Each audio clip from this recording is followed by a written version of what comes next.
I did hear a very good interpretation of that. Yeah, that all the natural imagery is the Canticles. Right, that the white settlement don't understand. Oh, I see, yeah. So it's kind of like, if you interpret that way, it's a flippant.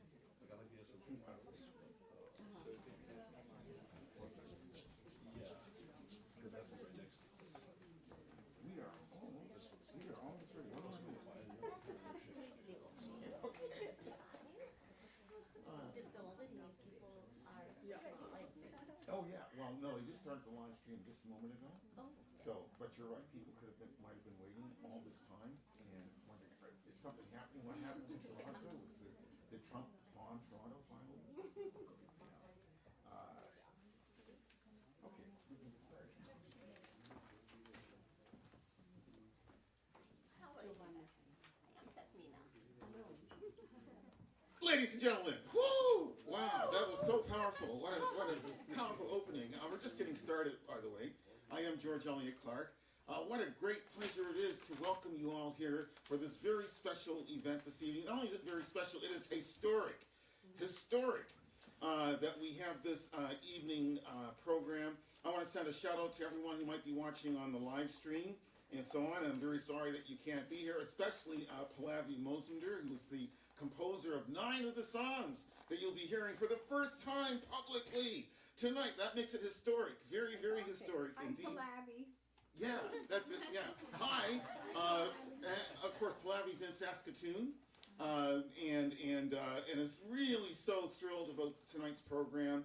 And I'm still getting started, so I'll just mention that this historic gathering this evening has 2 beginnings, or has had 2 beginnings. The first beginning was in December 2020, when I was thinking about a special Christmas gift for Giovanna Riccio, who's here at the very front of our audience this evening, and he's one of the poets that you'll be hearing from this evening as well.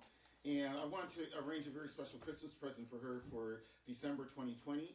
And so I reached out to the great composer, another great composer, along with Pallavi Mozumder, and that other great composer being James Rolfe, and asked him to compose music for one of Giovanna's poems.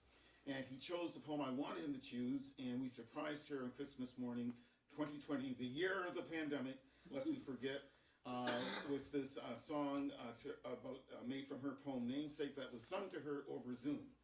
And seeing how thrilled and happy everybody was with that Christmas present, I decided it would be a very good idea to have more songs composed for more poets so they could experience the same kind of happiness, the same kind of delight, and so on that Giovanna experienced.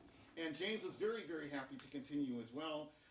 And then eventually I was able to enlist the aid of yet another great composer, D.D. Jackson, based in New York City, originally from Ottawa. And so he's been composing songs in this program since 2021. And since then we've added Holly Arsenault, Eddie Bullen, all fantastic, all great, Emily Hiemstra, and Navon Patrick, thank you so much. Juliette Palmer, yes, and indeed, I hope I have not left out anyone. It's been a wonderful experience working with these 8 composers since December 2020, and by now I have commissioned or co-commissioned 91 songs from mainly Canadian poets. and one Chinese poet from the People's Republic of China, and I'm very, very proud of that, very happy about that, because I think that even though poetry, of course, is written in different languages, and we may not understand everything that we come across or see, and I have to confess, I do not understand Bangla, I cannot read Bangla, but I can certainly appreciate the music, and so I'm really, really glad to be able to introduce this program tonight. But as I mentioned, there's a second beginning to this program. And that really is, I guess I'll just put it back to last September when I had attended a literary festival, the Toronto Poetry Festival, I believe, and made the acquaintance once again of the great Subrata Kumar Dash.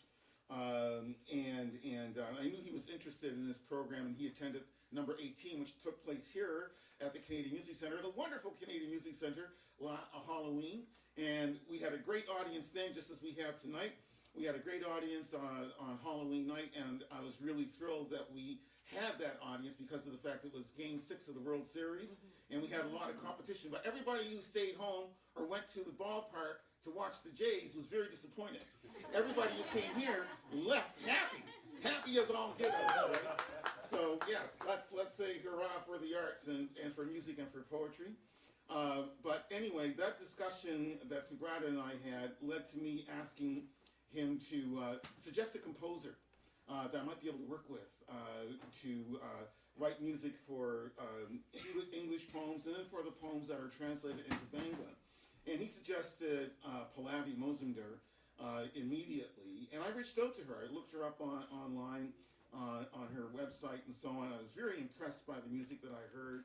And so I reached out to her, and I was very delighted that she said yes. And so she's ended up, since September, composing 9 songs for us, about on average about 1 a month.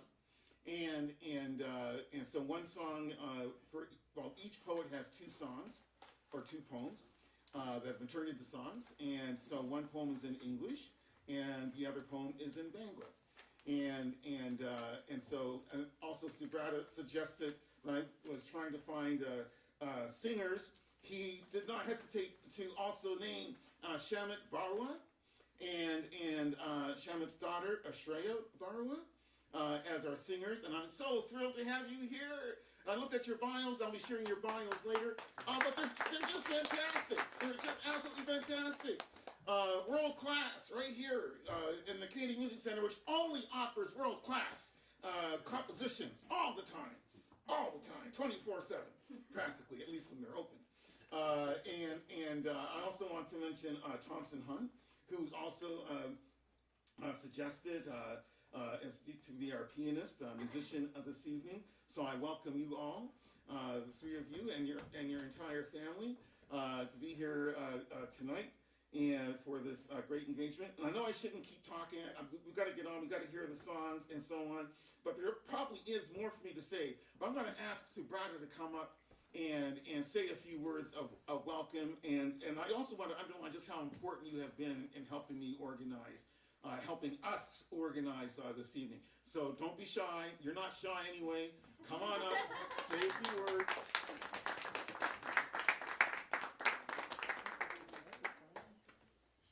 Thank you very much, George, and thank you everyone for coming here today. And this is actually an idea which George has been practicing for the last 4 or 5 years.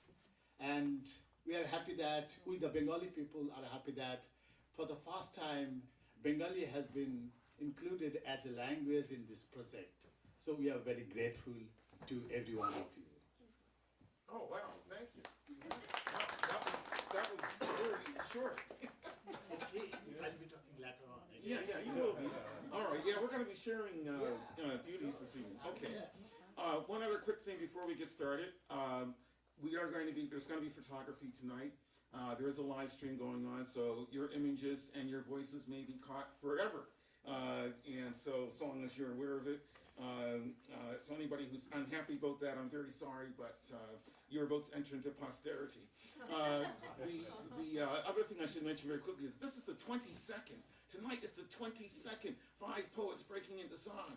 And it started in May 2021 because after I started working with James and he had written 5 songs for 5 different poets and so on, including myself.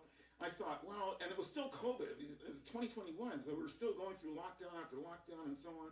And I thought, we've got to present this music to everyone, right? It can't just sit in a computer or on our computers. It's got to be heard. It's got to be made public. And so the first show we did in May 2021 was done online, on Zoom. And we had an audience of 300 people watching online. And representing 5 countries and 3 continents.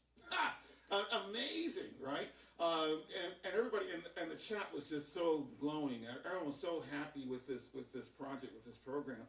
And so again, I thought, hey, this is so good. Let's keep on putting these things on. And so this is number 22, and I have not organized number 23 yet, but that's going to be on May 29th, Friday, May 29th, and more details will follow as we move on in time and history and so on. Anyway, yeah, it's almost 6:30, so it's better break into song right now. It is 5 poets breaking into song, and so I'll just mention the first poet, and I'm going to ask Giovanna, if you don't mind. There should be a first page there that has the first page is what I need. Okay. Oh, yeah, thank you. Yeah, that's it. Thank you. So we're gonna get started, and I'll just do some. I'm gonna need another. You may as well just bring the file. Yeah. Sorry. Thank you.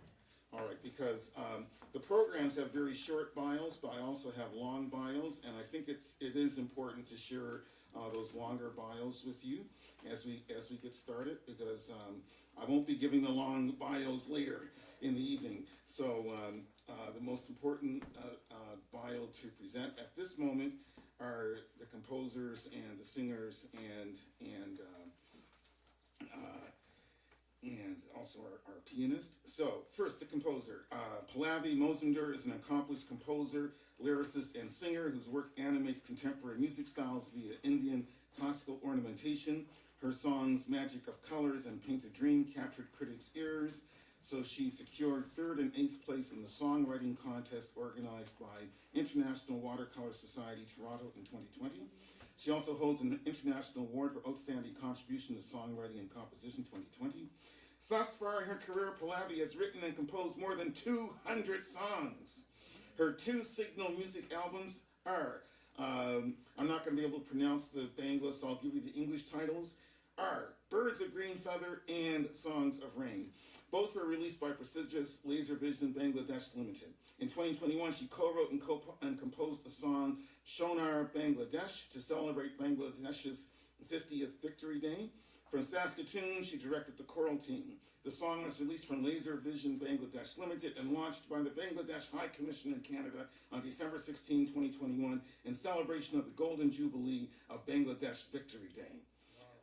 She was born and raised in Dhaka, the capital of Bangladesh. She is tutored in both Indian classical music and, thanks to the famous singer Rizwana Chowdhury Bona, the songs of Rabindranath Tagore.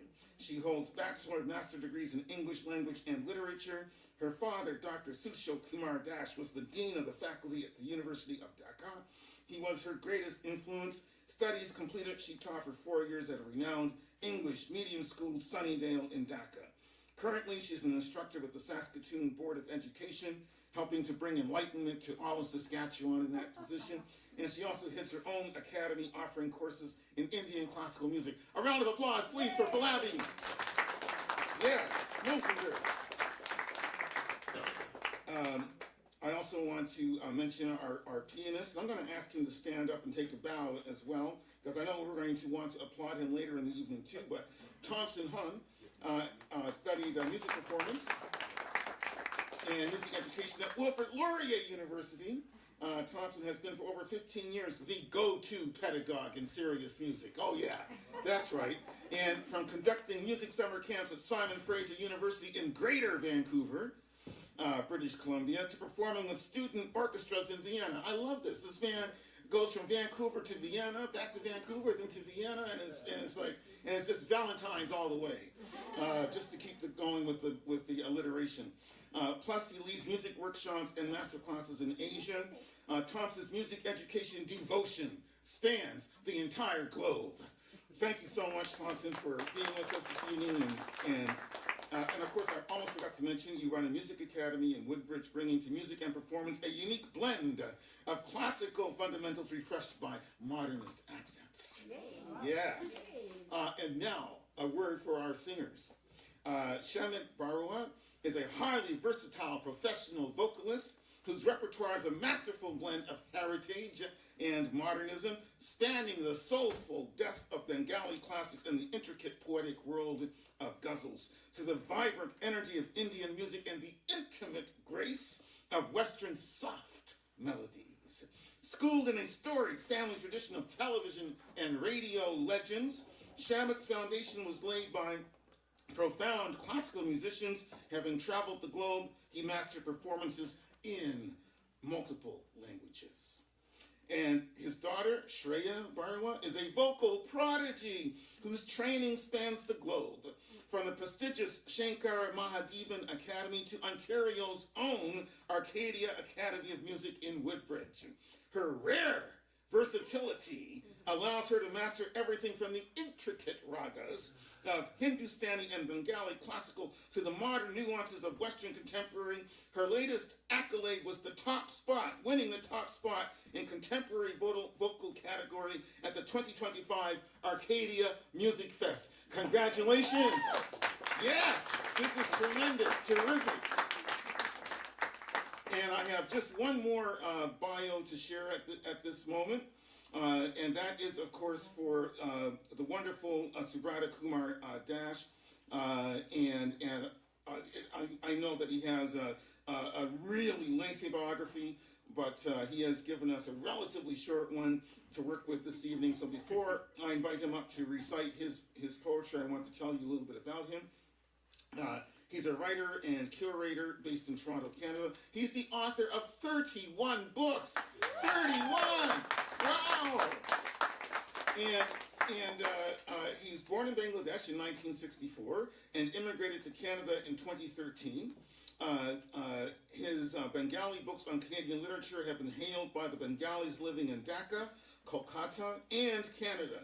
An initiator of Canada Journal, https://www.ca-j.ca/ has encouraged a good number of Bengali writers and translators to work on the literature of Canada. So thank you so much for bringing our communities and cultures together.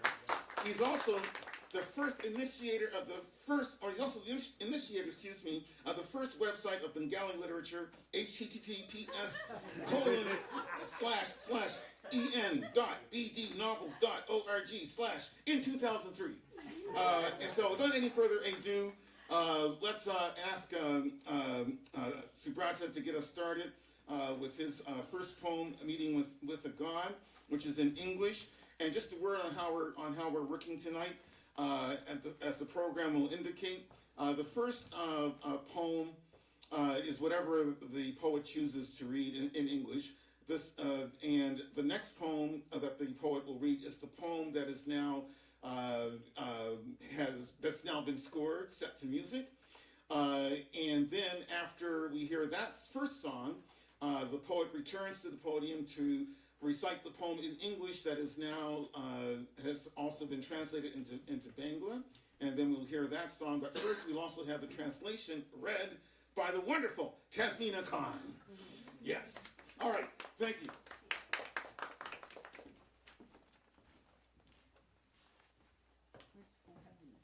Thank you, George, again. And as a poet, I have to read 3 poems today.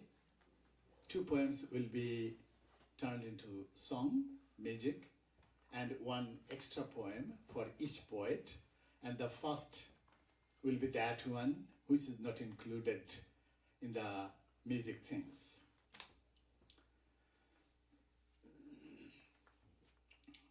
The name of the poem is I Am My Father.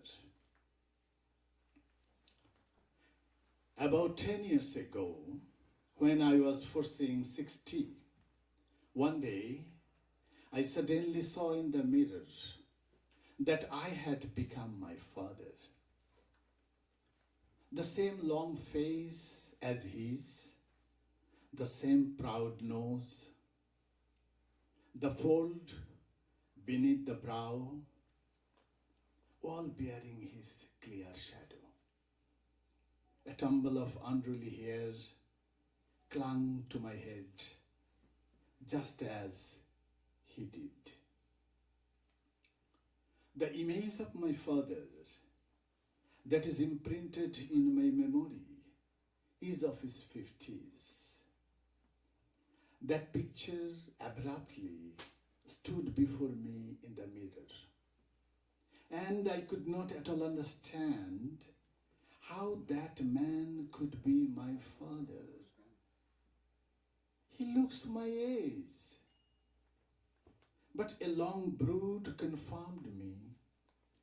Father is the man who comes first. So, my father's 50-year-old portrait didn't seem wrong to me. A 61-year-old. I could see my father in the man of the portrait. 34 years ago, one afternoon, at the age of 64, he had a heart attack. Just as one night, at 61, I had a heart attack 1 year before. At a remote village of Bangladesh, a doctor's hand couldn't reach my dad. Before the end of the hour, the whole market, all the surrounding villages, all the known and unknown people joined the grief. The sound reached far-flung villages and even was heard in the distant city of Dhaka in the late evening. At the end of a long journey, I discovered the yard of our house as my father's bed. Hundreds of faces around deeply saddened. I knew my father was gone, slipped into the hushed, uncharted tide, taking the one-way path where travelers never turn back. I stood on the shore, watching him drift, clear as the breaking dawn. Yet, though I reached for him, his gaze had already found a far, quiet shore, and he could see me no more. On the night of the sixth day of Durga Puja of 2024, Toronto's world-famous 911 took me out from my home and rushed to another world-famous Toronto General. In an instant, my bed turned into a table. Something began to crawl through my hand and through the chest. I was feeling dazed, failed to understand what was going on, and in an intense whirlwind, I suddenly broke down. It seemed I was shattering the sky and the air, and the whole world came out of my mouth and flooded my long hair. I felt very sad, feeling my hair got wet, but no one came forward to clean the dirt.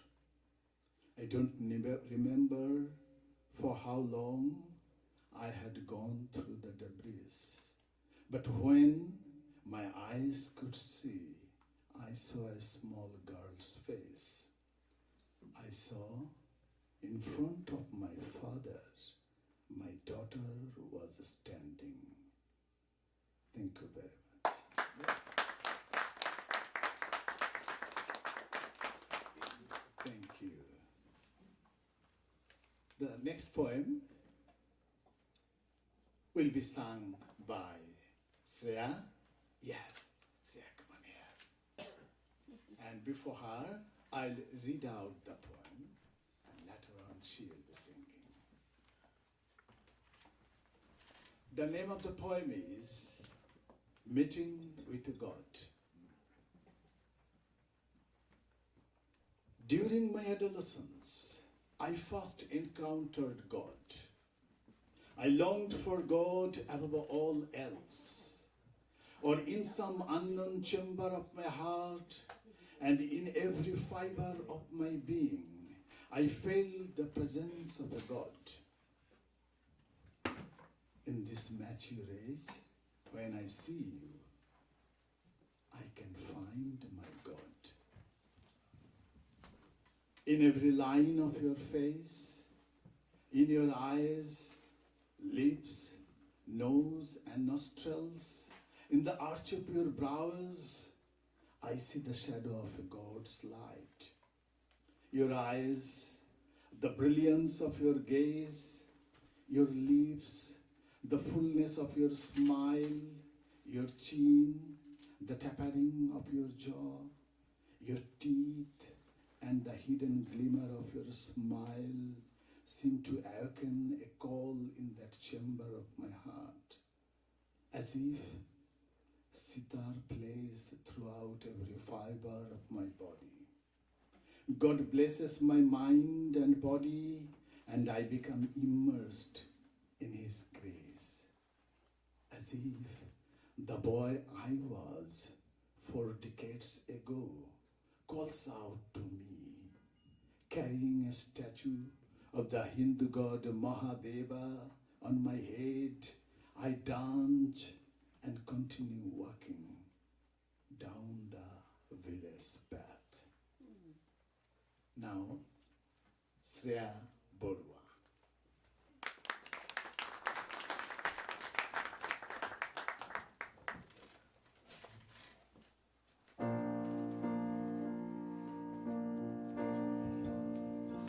During my adolescence, I first encountered God. I longed for a God above all else. In some unknown chamber of my heart, in every fiber of my being, I felt the presence of a God. At this mature age, when I see you, I see a God in you. At this mature age, when I see you, I see a God in you. During my adolescence, I first encountered God. During my adolescence, I first encountered God. In every line of your face, in your eyes, lips, nose, and nostrils, in the arch of your brows, I see the shadow of a God's light. Seem to awaken a call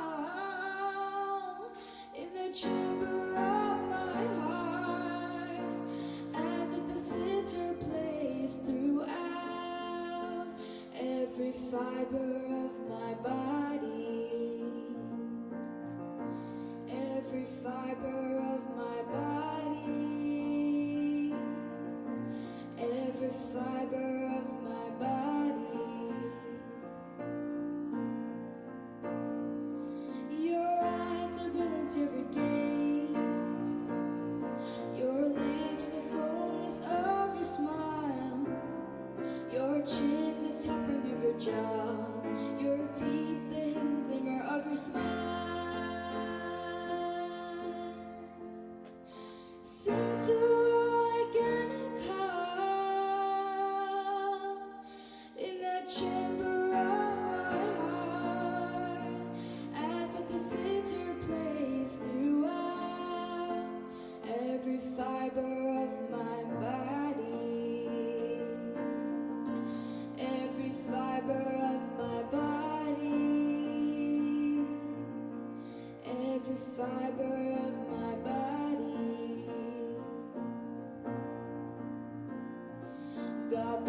is my mind and body, and I become immersed in His grace, as if the boy I was 5 decades ago calls out to me, carrying a statue of a God, Mahadeva, my head. I dance and continue walking down the village path. Seem to again a call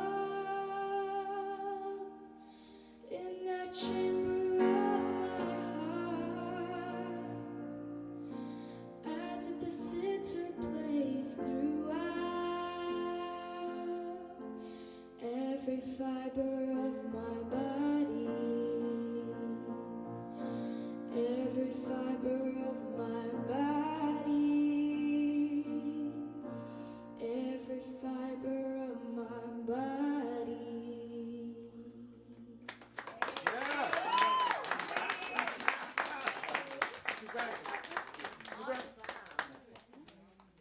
We've got to read the notes from Pallavi for those.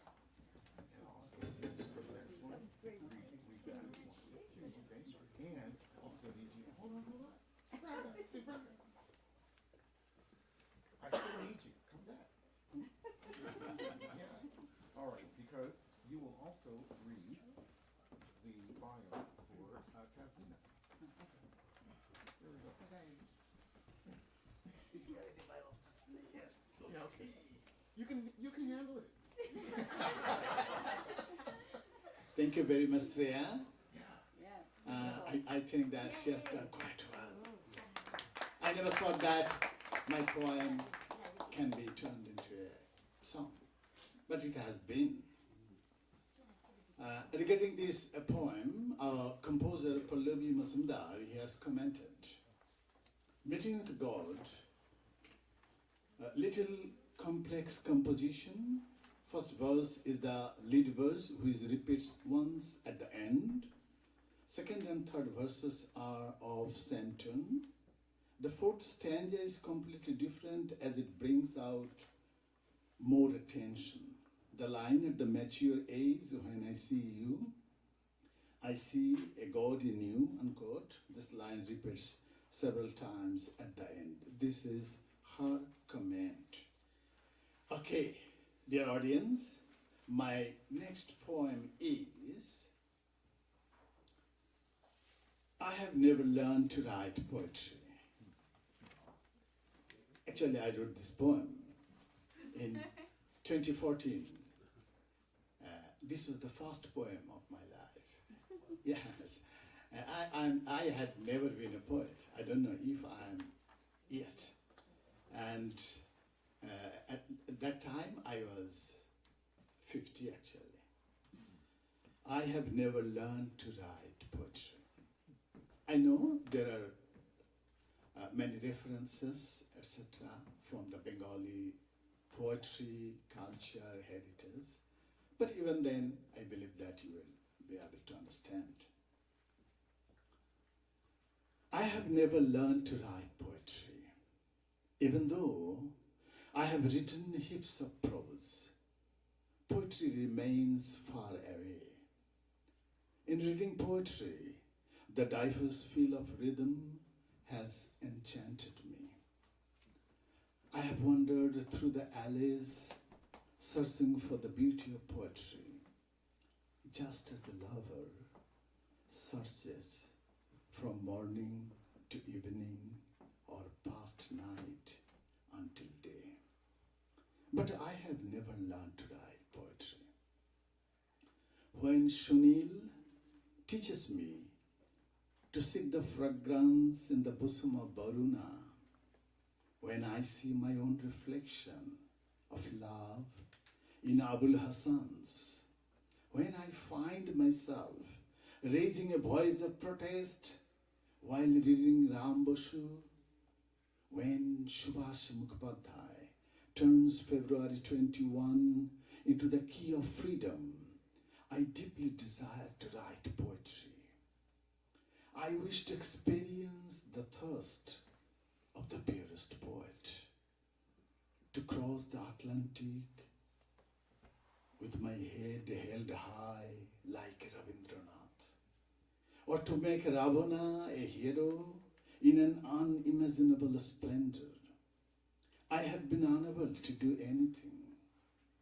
I wish to write the Mahabharata in oral tales like Kashidasha, to reach 6 million verses on the human race and human mind, like the great poet Vedavyasa.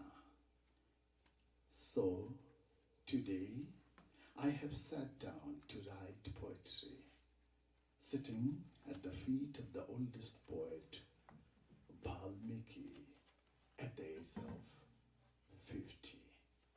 Thank you. As I am a Bengali, I myself have translated the poem into Bengali.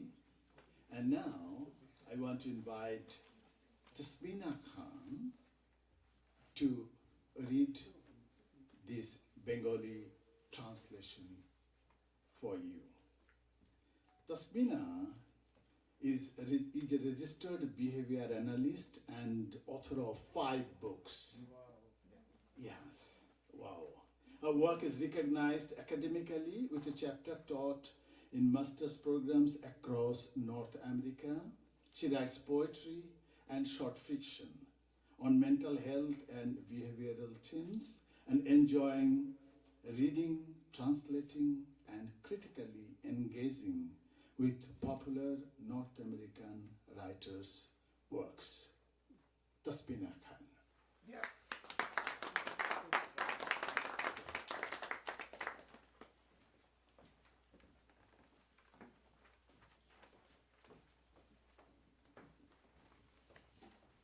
Hi everyone, I'm very glad to be here today and I'm very grateful for your presence. The amazing pianist Thomas Hahn was with us and he is with us till the end of the event today, and we are very happy that the sweet girl Shreya Barua, she performed so well, so we are looking forward to more and more performances from her and also Shamit Barua. So I'm just gonna read the translated version of Subrata Kumar Das. কবিতাটির নাম কবিতা লেখা শেখা হলো না আমার।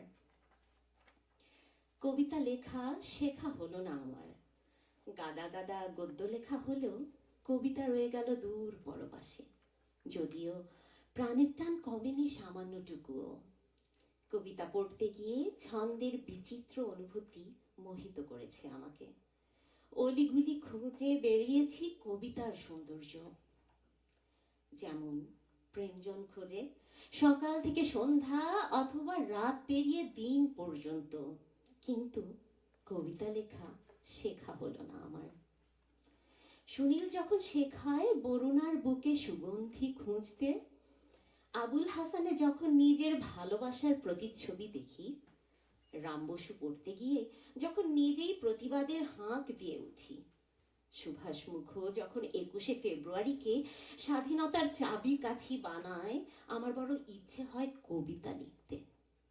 ইচ্ছে করে শুদ্ধতম কবির তৃষ্ণার অভিজ্ঞতা নিতে, রবীন্দ্রনাথের মতো শির উঁচু করে আটলান্টিকের সাঁকো পার হতে, অথবা অচিন্তিত পূর্ব শোভাতে রাবণকে নায়ক বানাতে। পারিনি কিছুই। ইচ্ছে করে কাশিদাসের মতো শ্রুতি কথায় মহাভারত লিখতে, মহাকবি বেদব্যাসের মতো মানুষ আর মনকে নিয়ে 60 লাখে পৌঁছতে। তাই আজ কবিতা লিখতে বসেছি, আদিকবি বাল্মীকির পদপ্রান্তে বসে 50 বছর বয়সে। ধন্যবাদ।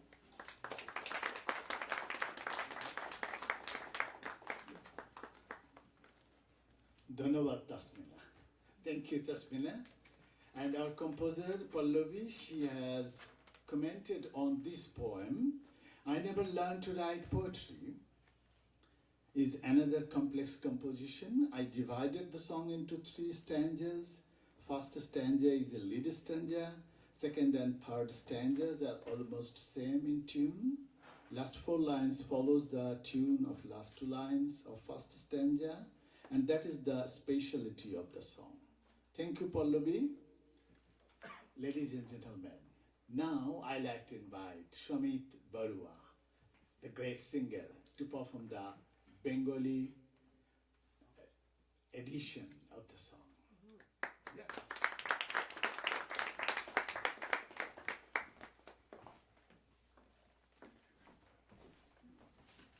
Well, I wanted to say something to the lovely audience before I start.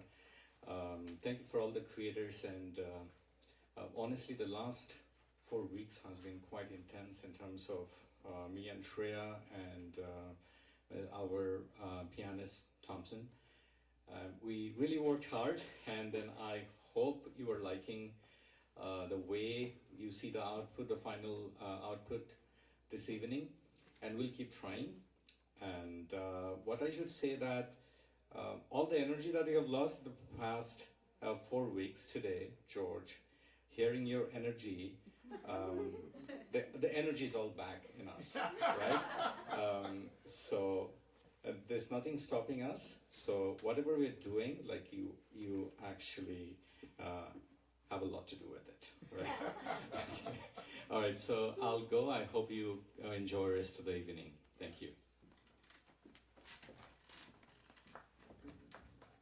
Sure.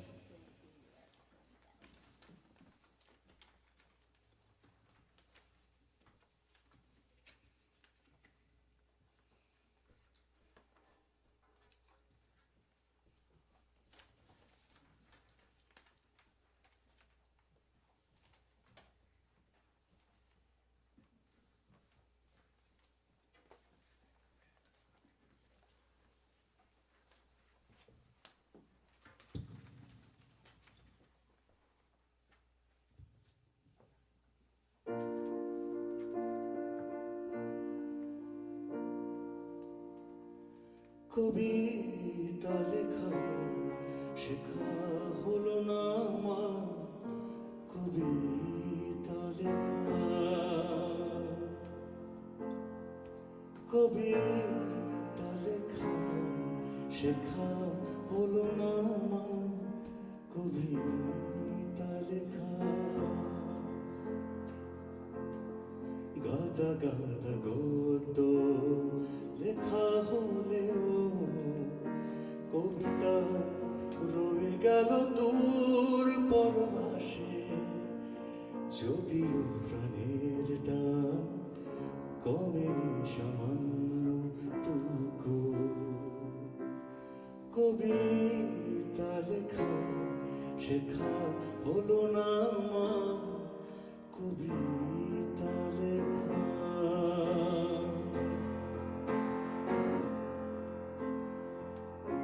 কবিতা পড়তে গিয়ে ছন্দে বিচিত্র অনুভূতি মোহিত করেছে আমাকে অলি গলি খুঁজে বেরিয়েছি কবিতা সৌন্দর্য যেমন প্রেম জন খোঁজে সকাল থেকে সন্ধে অথবা রাত পেরিয়ে দিনে কিন্তু কবিতা লেখা শেখা হলো না আমার কবিতা লেখা শেখা হলো না আমার কবিতা লেখা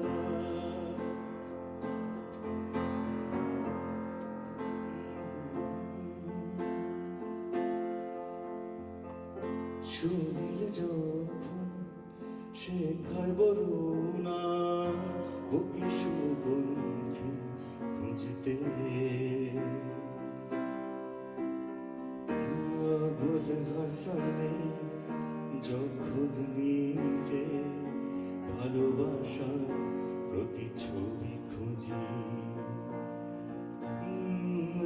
মুখোশ পড়তে গিয়ে যখন নিজে প্রতিবাদের হাক দিয়ে উঠি, সুভাষ মুখ যখন 21শে ফেব্রুয়ারিকে স্বাধীনতার চাবিকাঠি বানায়, আমার বড় ইচ্ছে করে কবিতা লিখতে, কবিতা লেখা শেখা হলো না আমার, কবিতা লেখা।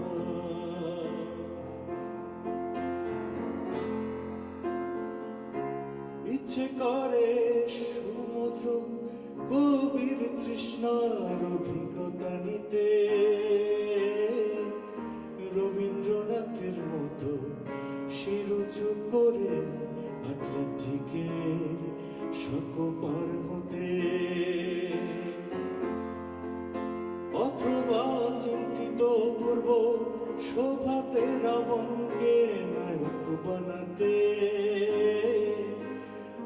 পারিনি কিছুই ইচ্ছে করে কালিদাসের মতো শ্রুতি কথায় মহাভারত লিখতে, মহাকবি বেদব্যাসের মতো আর মনকে নিয়ে 7 লাখে পৌঁছতে।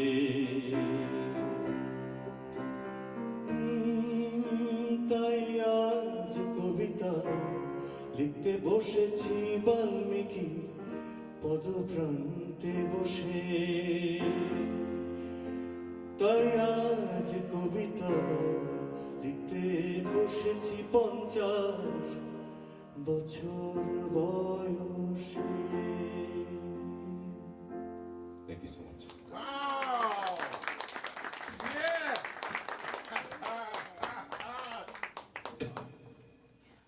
Thank you, Subrata. I just have one thing to say. Like daughter, like father. Amen. That was tremendous. So beautiful. Both songs.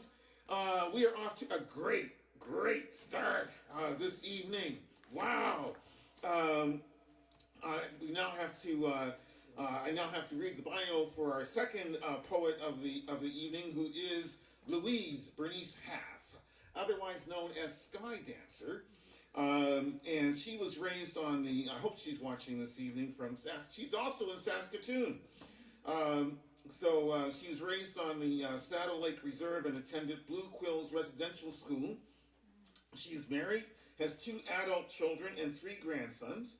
She graduated with a Bachelor of Social Work from the University of Regina. She also completed 2 years of addictions counselor training at St. Albert's Netchie Institute, where she also facilitated the program. She served as Saskatchewan's Poet Laureate for 2 years. And she has traveled extensively for her poetics and to present at numerous conferences. Her books include Bare Bones and Feathers, Blue Marrow, The Crooked Good, Burning in This Midnight Dream, Sokeita, and Awasis, Kinky and Disheveled. And I hope that she'll forgive me for probably mispronouncing the Cree words. She has received numerous accolades and awards, including honorary doctorates from Wilfrid Laurier University, Thompson, right? Probably the same time you were there. The University of Saskatchewan and Mount Royal University. She has also served as the 9th National Parliamentary Poet Laureate for the Parliament of Canada, the greatest government in the world. Well, sometimes. She also serves as an elder or knowledge keeper at the University of Saskatchewan and the Saskatchewan Health Authority.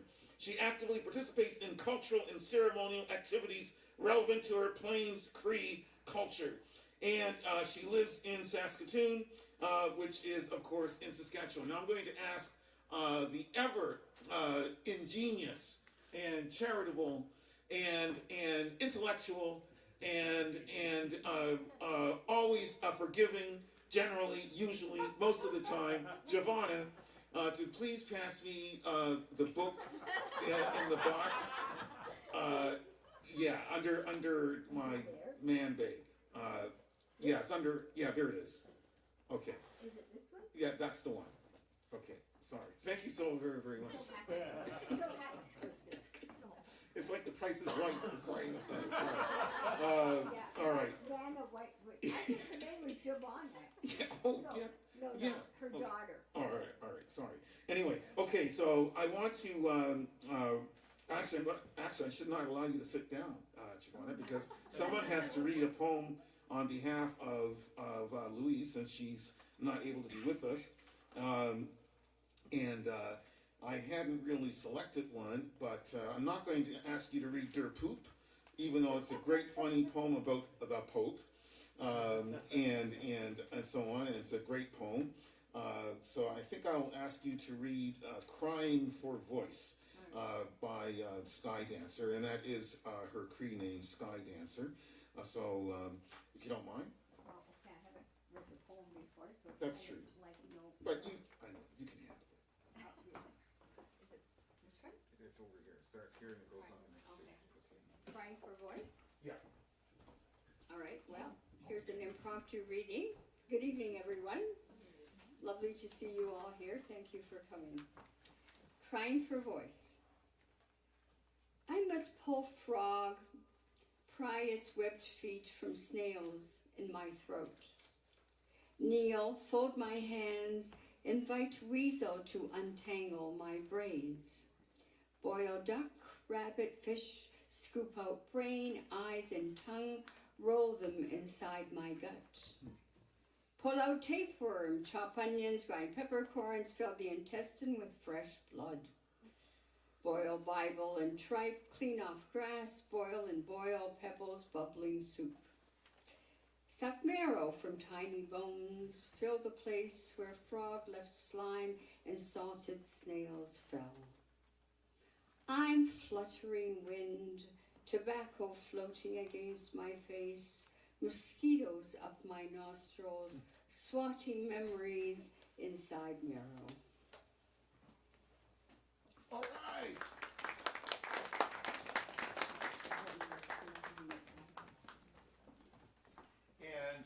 And now I will read the poem that is now a song, but the song has been composed by James Rolfe, who is unable to be with us this evening, although I hope he's also watching. I think he might be in New Zealand. I think that's the last thing he said when I exchanged messages with him a little while ago. So if he's in New Zealand, and I hope everything is going well, and that he might have a chance to be listening in tonight and watching this performance. Burning in This Midnight Dream is the title poem of Louise Bernice Half's, I think, second last book. But I've got to give you James's bio as well. So composer James Rolfe's music has been commissioned and performed by ensembles, orchestras, choirs, and opera companies globally, and recognized with a Guggenheim Fellowship, a Jules Leger Prize, and Dora and Juno Award nominations. His newest CD, Wound, Turned to Light, New Songs, which came out in 2023, is based on songs that I commissioned. Also, he has collaborated with me to produce our highly acclaimed opera, Beatrice Chancey. And so that's James's bio. And now I will recite the poem. But I'm going to ask Aisha to recite the next poem, right? Just so you know, so you're prepared. Okay. So here it is. Burning in This Midnight Dream. And it's basically the whole collection of poetry, Burning in This Midnight Dream, is about is poems about the residential school experience, which of course involved a lot of hardship and violence and cultural genocide, as a Commons Committee found in examining that grievous history. So I'm not sure who the speaker is in this poem, but the speaker is definitely commenting on the connection between X's and having to sign an X for those who were not literate in English. but the connection between the X and also the cross, given the fact that the residential schools were often run by churches, and often the people who were perpetrating the crimes that happened in the residential schools were in fact persons of the cloth, men of the cloth, priests and ministers, preachers in general, and nuns. Thank you. That's also true. And so she's drawing a connection in the poem between X's, the crucifix, the cross, and helping us to understand the interlocking nature of this oppression that too many indigenous children and people experienced through too much of the 20th century. Burning in this midnight dream. I dream I wore a skin of X's across my chest and down my torso. Granny prints of the midnight world. Thick lenses moved inside my skull, magnifying, but still I could not see. The X awkwardly signed by my great-grandmother. Another burned ink onto my skin for Treaty 6.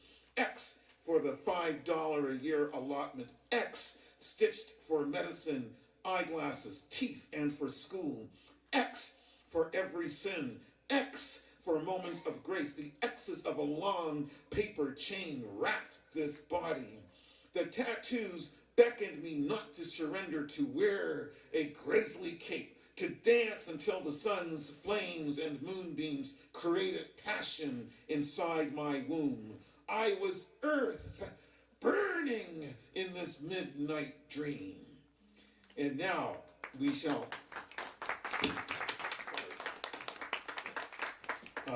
of course, that's for Sky Dancer and a marvelous poem. And now we shall hear the song Burning in This Midnight Dream.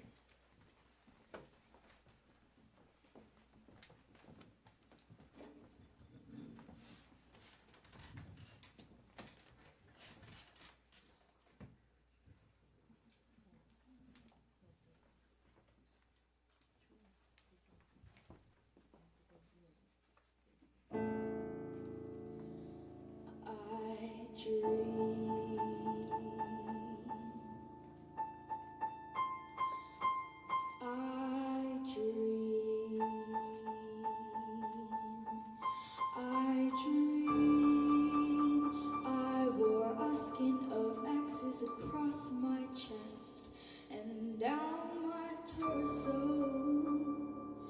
Granny prints of the midnight world. Thick lenses moved inside my skull, magnifying, but still I could not see. The X awkwardly signed by my great-grandmother. Another burned ink onto my skin for Treaty 6. X for the $5 a year allotment. X stitch for medicine, eyeglasses, teeth, and for school. X for every sin, X for moments of grace. The X's of a long paper chain wrap this body.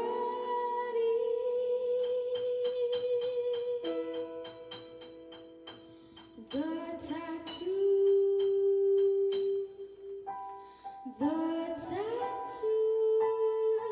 beckon me not to surrender,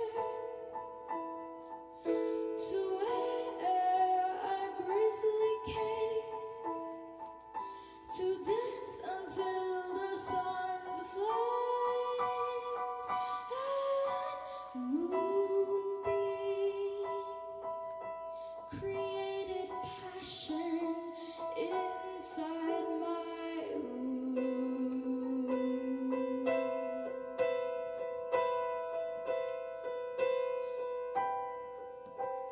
I am earth,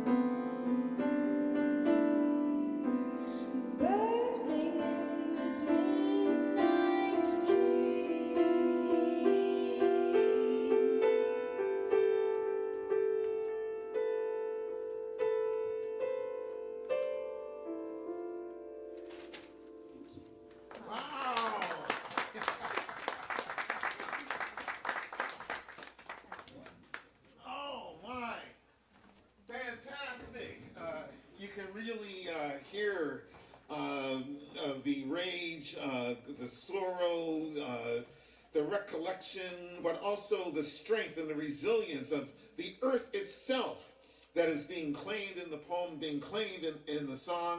And so I thank Ashreya for that wonderful, piercing delivery of this incredibly important song. And at the same time, I also want to thank Thompson for helping us along and helping us to understand the gravitas of this terrific composition. And now it's time to hear the second poem, and I'm going to invite Aisha Chatterjee to come up and recite it. And I'm going to give Aisha's bio. I'm going to give Giovanna's bio a little bit later, but here's Aisha's bio. So here it is. Aisha Chatterjee is the author of 2 poetry collections. Her work has appeared in journals across the world and been translated into French, Russian, and Slovene. Aisha is past president of the League of Canadian Poets and chair of the League's Feminist Caucus, and she lives right here in Toronto. And I just want to say very quickly that as soon as Trump is dropped from office, the United States should try to get Aisha to go from being president, past president of the League of Canadian Poets, being president of the United States of America, because I know you will do a much better job than anybody else. There we go. All right, so here I'm reading. It's kind of hard to actually follow that up with the actual person, you know. This is just me. But thank you so much. It's a great honor to read this poem by Louise Bernice Howe. So thank you so much for giving me the opportunity to do so. And it's called You've Got to Teach White Women Everything. I've tasted myself gooseberries, pin cherries, and rose hips rolled between my teeth, stretched till my bones bent and my breath was wind. I've tasted the tongue of bear, deer, and dog, left chamomile in the corners of my mouth. I've tasted the sweet drip of sea drying between my thighs, belly sweat breathing on my breast. I've tasted chocolate raisins on my spine, rolling raspberries between my toes, and the breath of swallows, feathers on my face. I've tasted till I'm swollen with sleep. Yes! And just before the song is performed, I'll just share the notes that Pallavi sent. You've got to teach white women everything. She says, this song has 5 verses. First verse is the lead verse. Other verses start at low pitch, whereas lead verse starts with high pitch. Except the first verse, all the other verses are the same in tune. This song ends repeating the first line of the song. And now, we have to have Tasmina has been waiting for me to summon her back to the podium to do the translation. So yes, a round of applause, please.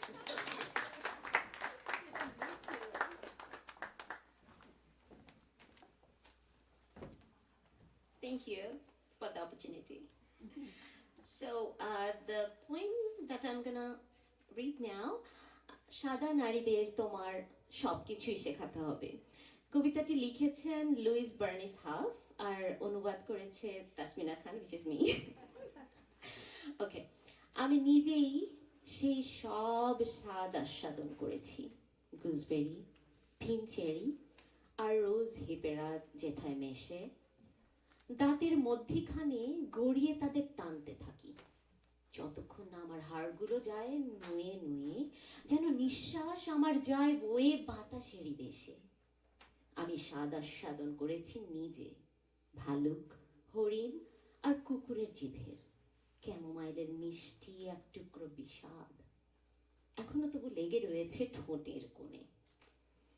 আমি স্বাদ আস্বাদন করেছি নিজে, সমুদ্রের ফোঁটার যা নোনতা মিঠে, যা শুকিয়েছে এসে আমার 2 উরুর ফাঁকে। পেটের ঘাম এসে ভিড়েছে আমার তপ্ত বুকে। আমি স্বাদ আস্বাদন করেছি নিজে, মেরুদণ্ড বেয়ে নামা চকলেট কিশমিশের মিঠে স্পন্দনে। পায়ের আঙুলের ফাঁকে গড়িয়ে পড়া লাল রসালো স্বপ্নে, আবাবিলের নিঃশ্বাসে, পালকের ছোঁয়ায় ভরে ওঠা সুখে। আমি স্বাদ আস্বাদন করেছি নিজে, যতক্ষণ না আমি বিভোর হয়ে উঠি ঘুমে। চলুন শুনে নিন গানটি।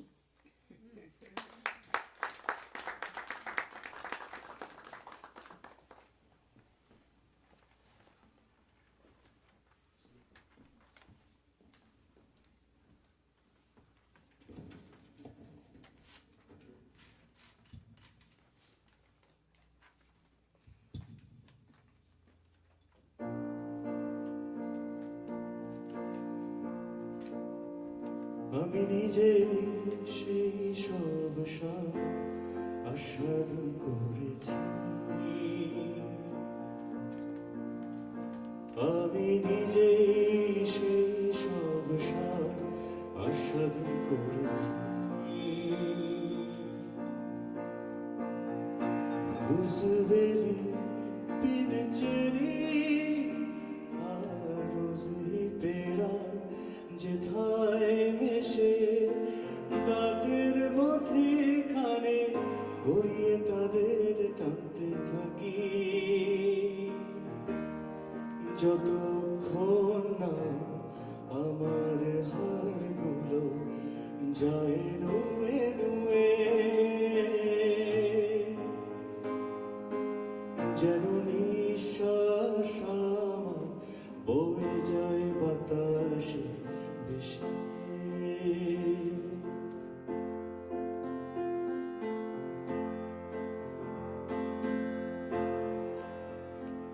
আমি আস্বাদন করেছি নিজে, ভালো হরিণ আর কুকুরের জিভে, ক্যামোমাইলের মিষ্টি এক টুকরো বিষাদ এখনো তবু লেগে রয়েছে ঠোঁটের কোণে। আমি নিজেই সেই সব স্বাদ আস্বাদন করেছি, আমি নিজেই সেই সব স্বাদ আস্বাদন করেছি।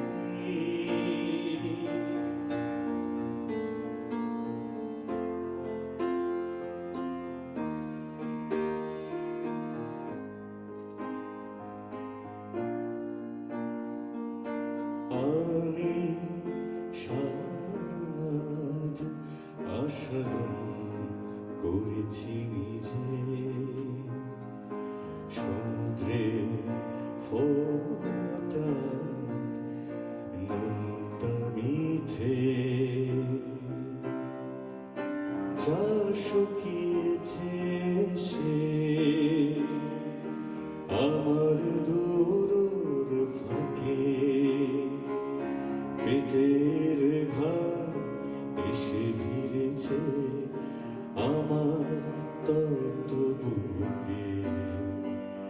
আমি নিজেই সেই সব স্বাদ আস্বাদন করেছি, আমি নিজেই সেই সব স্বাদ আস্বাদন করেছি।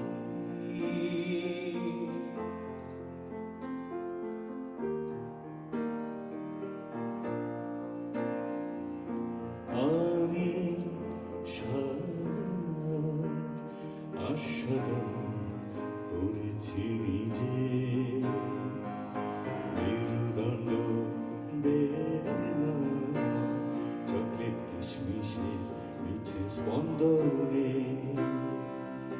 পায়ের আঙুলের ফাঁকে গড়িয়ে পড়া লাল রসালো স্বপ্নে আবাবিলের নিঃশ্বাসে পলকের ছোঁয়া ভরে ওঠা মুখে আমি সেই সব স্বাদ আস্বাদন করেছি আমি নিজেই সেই সব স্বাদ আস্বাদন করেছি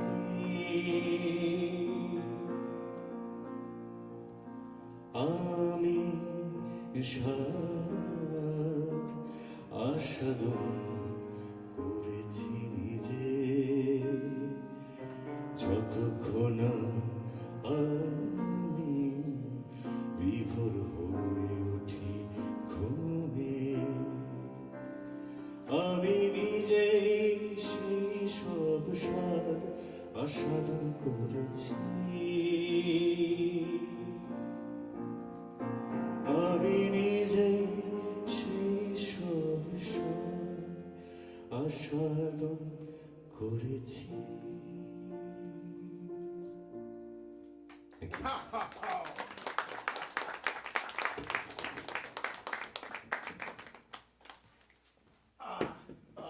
The wonderful thing about the voice is that even if you do not understand, comprehend the actual language, the emotion comes through. That was so moving, so powerful to hear this song produced in the way that it has been. You've got to teach white women everything. White men too, as far as I know. But anyway, wonderful, wonderful, wonderful song and delivery, and I appreciate as well the emphasis on nature that is in the poem, despite that catchy title, for crying out loud. Anyway, we're getting ready to move on to our next poet, who basically needs no introduction for many of us. But I am going to ask Subrata, actually. Is he? Yes, he's here. All right. To introduce Giovanna Riccio. Yes, I know you weren't expecting it, but there you go. And here's, I know you got the bio there as well, and I think it's basically the same as what we have. Yeah, okay, yeah. You can use that. All right. Thank you very much, George, again. Giovanna Riccio, or should it be Giovanna? Yeah, okay. Is a graduate of the University of Toronto, where she majored in philosophy. She is the author of Vittorio, Lyrical Medical Press, 2010, Strong Bread, Quattro Books, 2011, and Plastics Republic, Guernica Editions, 2019. Her poems have appeared in national and international publications and in numerous anthologies, as well as in translation. Giovanna is the 2021 winner of the Venera Fazio Poetry Prize. Giovanna Riccio. Yes.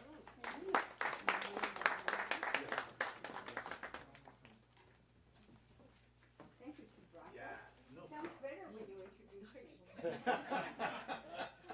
All the time I will do that instead of George. I'm so used to him introducing me, yeah. Okay, well, I'm really happy to be here again. And it was a great honor to have all those poems put to music by various composers and to hear them transformed. I'm going to read a poem to begin, my poem of choice. This is a poem I wrote for my mother, my late mother. So I'm Italian. We immigrated from Italy. And what happened with that generation of Italians that immigrated was all the women went to work in the factories. They did not stay home, no. And so down Spadina was the garment district. And my mother did not work there. She worked out in Scarborough. and for 20 years making costume jewelry. And which was really hard. She worked in the paint room, painting pearls, you know, fake pearl. So this is called Mother of Pearl. And let me say that, as with every immigrant generation, there's always tension between daughter and mother, one wanting to rein her in, the daughter wanting to be free. Mother of Pearl. It was too long ago that we came across the ocean. Billboards waiting for us and winters blowing in snow. I want to remember your booted figure weathering blizzards. Want to put our frozen forms aside. Follow your warmth when it goes past fatigue to the clothing store where your wages bought the white blouse for my choir outfit, your fingers shelling out songs extracted from noxious chemicals in sea caves on King Street. You, everyday maker of fake pearls, creator of pendant luminosities and iridescent tear-shaped fobs, how deftly you travel through polymer mists into fresh shapes, hues, lengths. With necklaces, sleep weighing you down. How good to latch my nightmares, to feed my love for chocolate and oranges, and dress me one immaculate Sunday in lace and the forgiveness of sins. I'm telling you this so I won't forget the layers that formed each pearl, or undervalue those simulations I keep in old boxes held together by memory, strung on fault lines that open and eclipse the light. Thank you.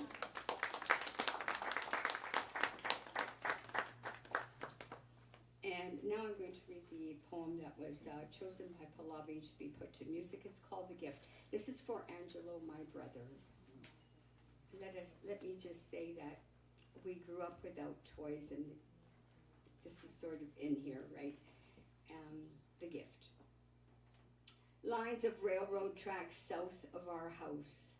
Two misfit children mining pop bottles, glint on glass, sparking gold 2-penny promises. We piled small change against the margin. A new home we didn't recognize until it claimed us. Nickel and diming our dreams, we bought dinky toys to zoom us to posh faraway streets. Foolish rings pressed cheap shadows on my fingers. But the dolls I craved fancied well-heeled lives in a world beyond our paltry stash. Pricey girls who stranded me on this side of the television. By the time you landed a part-time job, I ached for blush, makeup, and buff movie stars. Thwarted then your gift of a late-comer satin doll. I never named her, although we tried bonding in reverse. The two of us locked in my room, looking to backfill the past.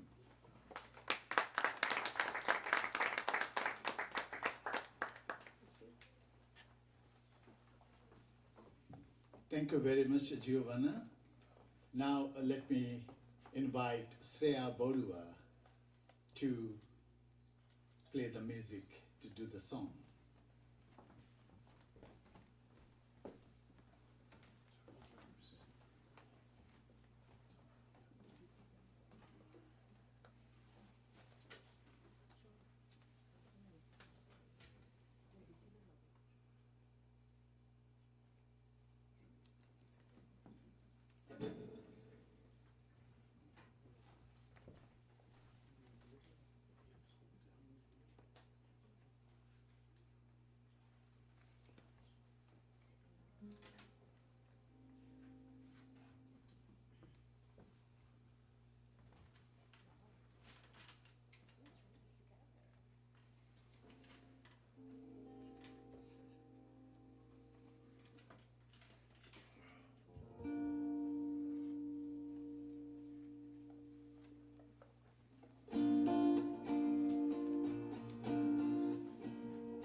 you, Shreya, again. And again, let me invite Giovanna Yeah. The next. to come to the microphone and read your third poem. And after that, Tasmina will be reading the Bengali translation. And afterwards, Shamit will be singing.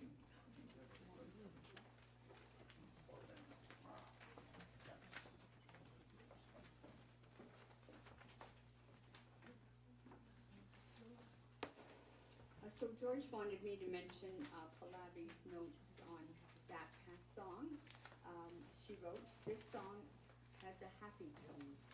It has 6 verses. I will read it again. This song has a happy tone. It has 6 verses. The six verses has 2 unique tunes and that repeat. The 6 verses have 2 unique tunes and they repeat. First verse repeats at the end, right? It's beautiful. Oh, I found that so heartbreaking to listen to. In a way, the poem did not affect me. Okay, anyway, so for Leather Gloves, she writes, this has 2 verses which have the same tune except for the last 4 lines, which have a sad and melancholic tone of missing the other pair of gloves, and it ends like that. Yes, it does. So this is Leather Gloves. I used to have 2 dogs. They sadly passed away, and I'd be walking those dogs all the time, and I'd put my gloves in my pocket and lose one because it would fall out, right? And I was always aggravated looking for the lost glove. So I wrote this poem about it. Leather Gloves. I like fingering their sumptuous familiarity, sliding them on, taking in the leather's taut glow, the raw animal scent. These supple brown duplicates of my hands, formed by my own heat. Arcs and jabbing lines mark our time together. One always goes missing, usually the right, my dominant side. And although I retrace my steps, no luck, I'm left holding a useless single. I imagine the lone one, stiff on the snow, palm up, fingers curved, poised for a life of its own. Mine only for a time, yet so intimate and well-worn, I feel its loss. How it held my hand every day and took the cold for me. Okay, thank you.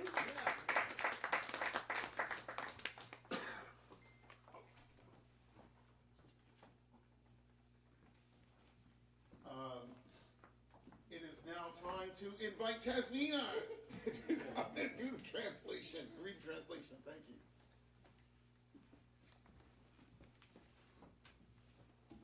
Thanks again. যে কবিতাটি পড়ছি এটির নাম leather gloves, লিখেছেন জিওভানা রিচিও, অনুবাদ করেছি আমি তাসমিনা খান। খুব ভালো লাগে তাদের ঐশ্বর্যপূর্ণ সমৃদ্ধ ছোঁয়া, হাতে গলিয়ে নিতে, টান টান চামড়ার উজ্জ্বলতার দীপ্তি পেতে, কাঁচা পশুর স্বাভাবিক সহজাত গন্ধ, কোমল বাদামি ওই আভা যেন আমার হাতেরই এক প্রতিরূপ, যা গড়ে উঠেছে আমার নিজের শরীরের উত্তাপ বাঁক আর তীক্ষ্ণ বক্র ভাজু রেখা দিয়ে। এ যেন এক প্রতীক আমাদের একসঙ্গে পার করা একান্ত সময়ের। একটি সব সময় হারিয়ে যায়, সচরাচর তার ডান হাতেরটি, আমার প্রাধান্য প্রাপ্ত দিকেরটা। যদিও আমি খুঁজতে থাকি, কিন্তু কপালে তা ঠিক মেলে না, সাথে পড়ে থাকে অকার্যকর হয়ে অন্যটি। কল্পনায় এঁকে নেই সেই হারানো একাকিটিকে, শক্ত হয়ে পড়ে আছে তুষারে। হাতের তালুটি যেন উপরের দিকে, আঙুলগুলো বেঁকে যাওয়া, সে প্রস্তুত একাকী জীবন পথ পাড়ি দেবার জন্য। অল্পের জন্যই তা ছিল আমার, কিন্তু হয়ে উঠছিল কতটা অন্তরঙ্গ। বহুবার ব্যবহৃত দস্তানা আমি অনুভব করি তাকে হারানোটি। কিভাবে সে রোজ আমার হাতটি নিবিড় করে ধরে রাখত, শীতের প্রবল তীব্রতা আমার হয়ে শুষে নিত। ধন্যবাদ। Wow.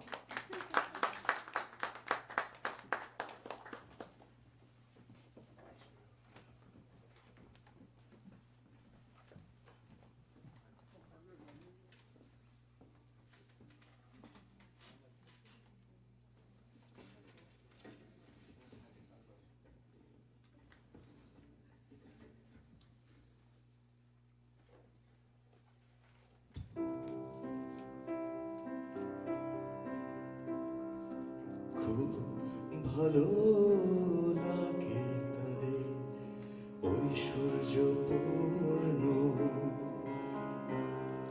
সমৃদ্ধ ছোঁয়া, খুব ভালো লাগে তাদের ঐশ্বর্যপূর্ণ সমৃদ্ধ ছোঁয়া, হাতে গলিয়ে নিতে টান টান চামড়ার উত্তলতা দীপ্তি পেতে,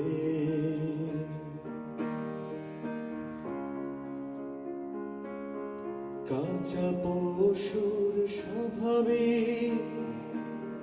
সহজাত গন্ধ, কোমল বাদামি সে আভা যেন আমার হাতের এক প্রতিরূপ, যা গড়ে উঠেছে আমার নিজের শরীরে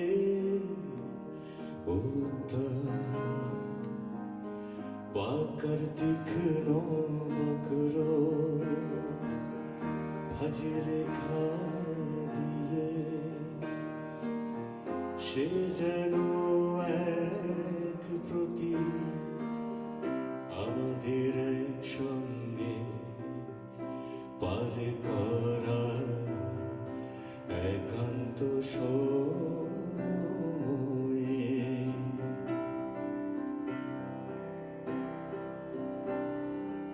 একটু সব সময় হারিয়ে যায় সচরাচর তা ডান হাতের ইতি, আমার প্রাধান্য প্রাপ্ত দিকেরটা যদিও খুঁজতে থাকি, কিন্তু তা মেলে না, সাথে পড়ে থাকে অকার্যকর হয়ে অন্যটি কল্পনায় কিনে,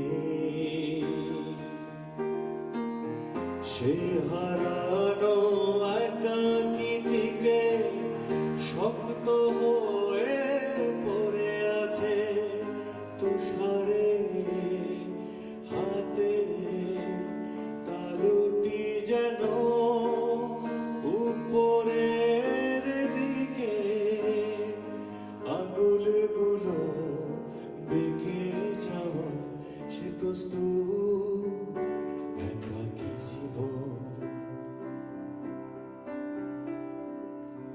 পথ পাড়ি দেবার জন্য অল্পের জন্য তা ছিল আমার, কিন্তু হয়ে উঠেছিল কতটা অন্তরঙ্গ, বহুবার ব্যবহৃত দস্তানা আমি অনুভব করি তাকে হারানোটি, কিভাবে সেরো আমার হাতটি নিবিড় করে ধরে রাখত, শীতের প্রবল তীব্রতা আমার হয়ে শুষে নিত শীতের তীব্রতা আমার হয়ে শুষে নিত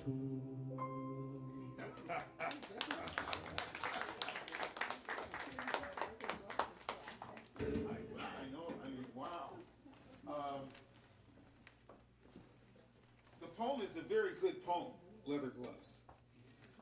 But I think that Pallavi recognized an emotional drama inside that poem. What, And- you didn't?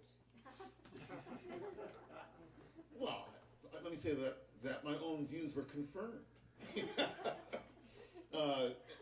I just love the passion that the music has encased the poem within, and that Pallavi really found that the emotional drama behind. And when you think about it, losing anything that is precious to one, it has exactly that kind of depth, that kind of pathos, the gravitas of it, the tragedy of it, actually, even.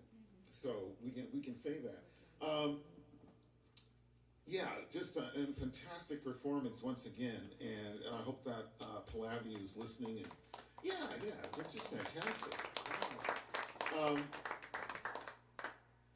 And so we are passing now to our next poet, and I've already read the bio for Aisha, and so I'm really going to be happy to have her return to the podium in a moment, and read the poem in English, Baked Earth, and then of course we'll hear the song.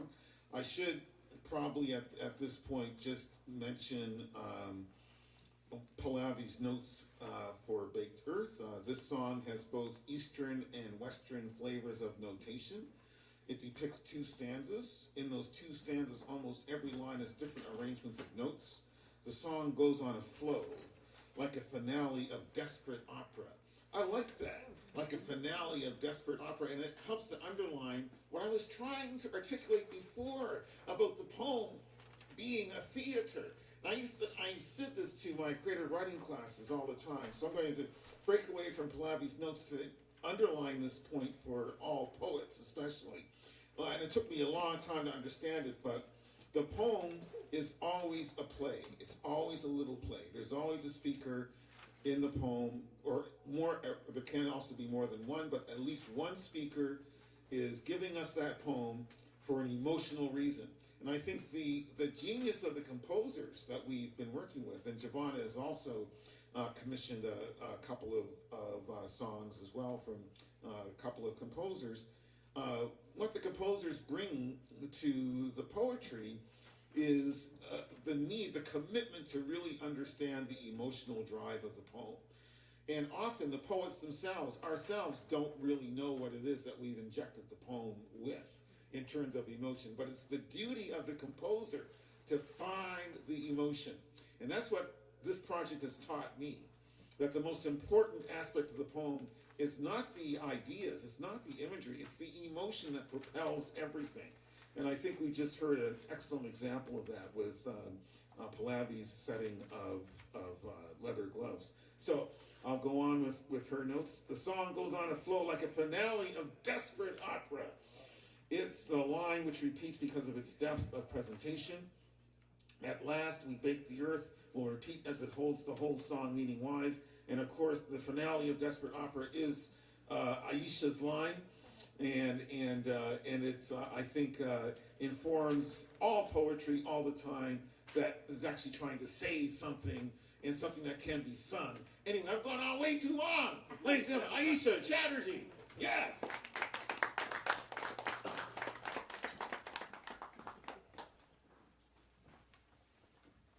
Hi, and thank you again. It's such a pleasure to be here. Thank you all for coming out, and to everybody who's kind of tuned in. And thank you to the performers. You guys are so great, and you put in so much work in a very short time, and it's beautiful, so thank you for that. I have one poem that I read before Baked Earth, and so I'm just it's from my collection, The Clarity of Distance, and I chose a poem that I hope most of us can read. I think practically everyone can. I grew up in Calcutta, India. It's called Kolkata now, but I've always known it as Calcutta, and we, as a teenager,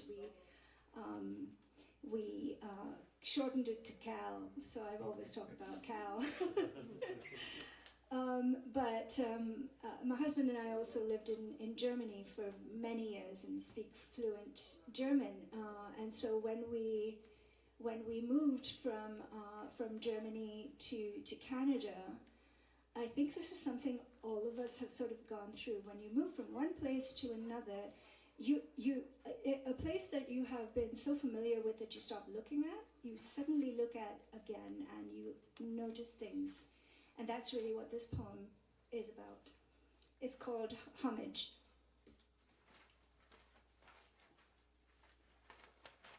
The language I slip into like a second skin, to play at being someone else, has loosened into unexpected textures, and the billboards are unreadable again. Feathered masks and candlesticks and papier-mâché boxes have blossomed into colour. Marigolds that I've begun to deconstruct and press between the heavy pages of the past, making sure the petals haven't torn. Together, we lead a double existence, one of knowledge and one of ignorance, and both are right. When the time comes to fill the years with fragrant oil and little wicks of cotton and set them on the river, I will watch the little boats of light float into the darkness. How small they are, how fragile.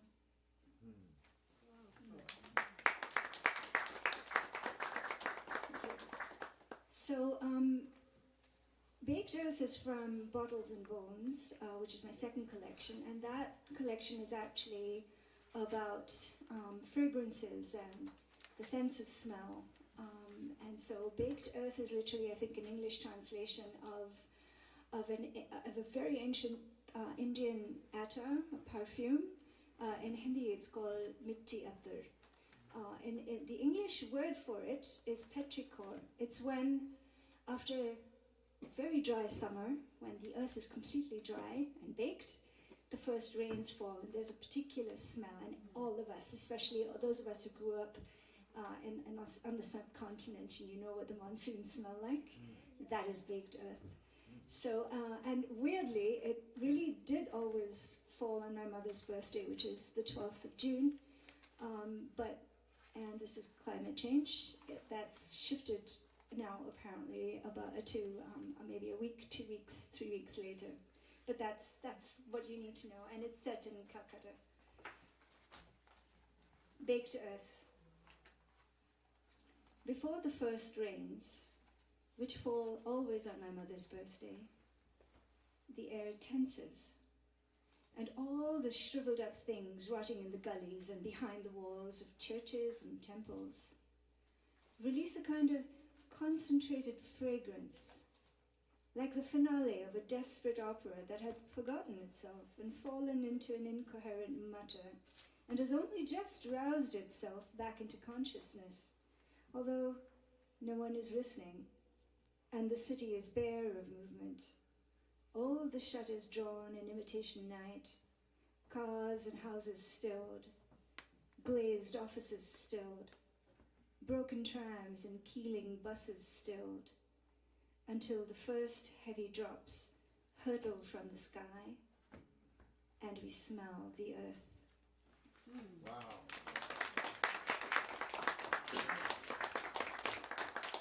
Okay, I think it's time for the song. All right.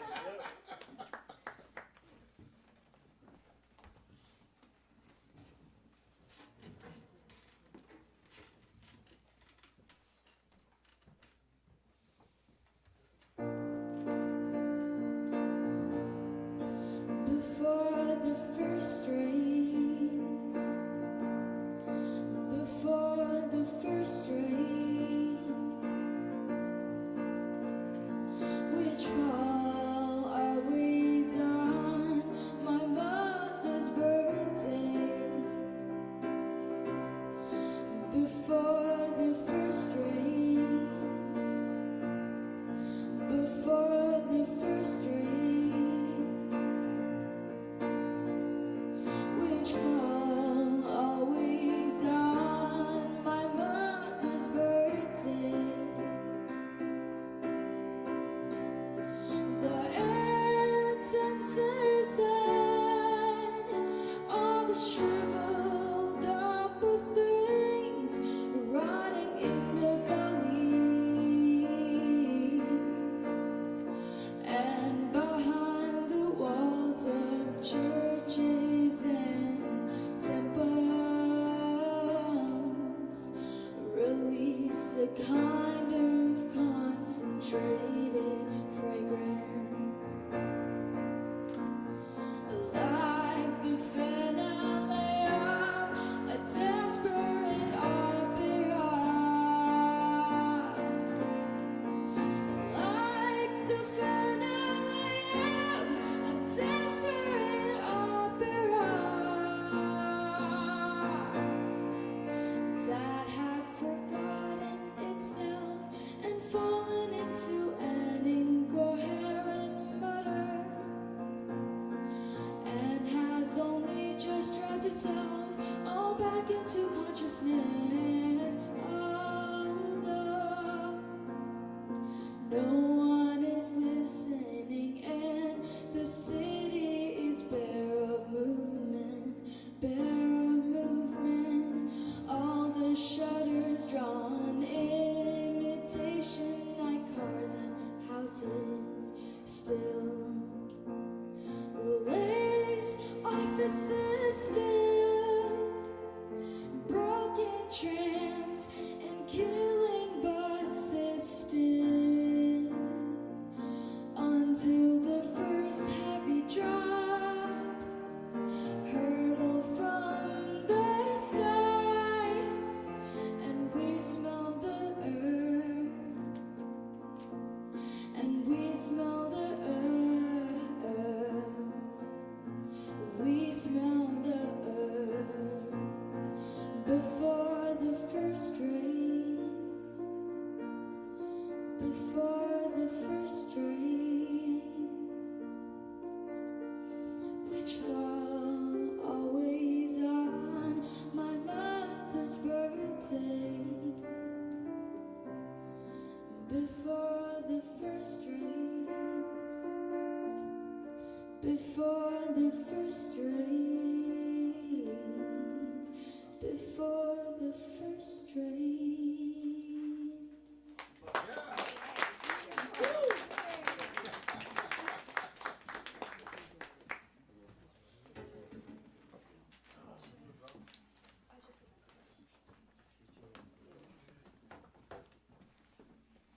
I'm back. That was beautiful, thank you. Okay, so this is the second poem, which is then translated into Bengali by Tasmina. Just a little bit of background. It's called Before Because the Sea is Never Far Enough. And I wrote it after a visit to the Sundarbans, in Bengali is the Sundarban, which literally means beautiful forest. And it's the mangrove forests, sort of at the Bay of Bengal. And I think I was just really, really impressed. I spent 3 days there with a foundation called Sanctuary, which works with the villagers in the Sundarbans. It's a very difficult environment to actually live in because it's a lot, mostly saline to begin with, because of the sea that is encroaching further and further into the Sundarbans. So the villagers, they try to make a living through agriculture, but that is almost impossible because of the strong amount of salt that is in there. And so they gather honey from the forests, or they go fishing. And in both of those cases, it's really, really dangerous because there are tigers in those forests.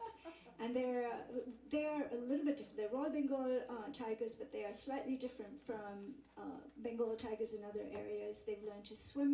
They're very strong swimmers because there are I can't remember how many islands there are, and they swim from island to island. And there aren't a lot of prey.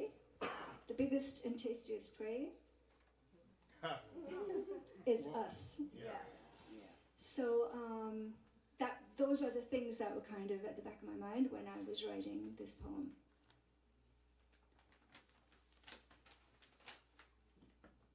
Because the sea is never far enough, at night it's me, knee-deep and silt black and slick from the tide. Too deep. This net holds nothing but mud skippers. Look at them, skimming the surface of my brackish mind, the roll and flip of them, a sickly mimicking of my own piano rag heart. Like stranded knotted hair, the river, parrot green and thick with jellyfish. The taste of it as sour as lemon pickle or the verklempt sky. Which islands will it swallow when the nor'westers come?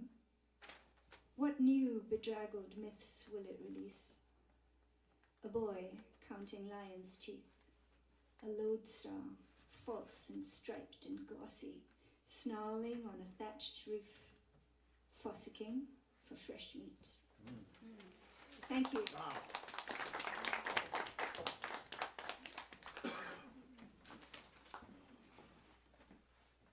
And now, once again, the translator, Tasmina Khan.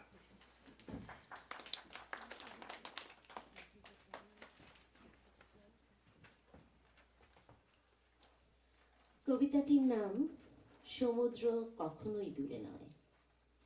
মূল লেখাটি লিখেছেন আয়েশা চ্যাটার্জি আর অনুবাদ করেছি আমি তাসমিনা খান। রাতের গভীরে আমি হাঁটু পর্যন্ত পানির গভীরে তলিয়ে যাই। জোয়ারের ছোঁয়ায় কালিমায় ছায়া কৃষ্ণ পিচ্ছিল পলিতে হারাই। গভীর কালো জল, এতটাই তা গভীর যে এ জলে ধরা পড়ে শুধুই ওই ভাসমান মাঠ স্কিপারগুলো। জলের চামড়া জুড়ে ওগুলো যেন ভেসে বেড়ায়। আমার লোনা নোনা জল মাখা মনের সমুদ্রে তাদের গড়িয়ে যাওয়া উল্টে পাল্টে যাওয়া যেন ব্যঙ্গ করে আমারই পিয়ানোটিকে, আমার জীর্ণ হৃদয়। এ যেন সে নদী যা সিঁথি করা জট পাকানো চুলেরই মতন।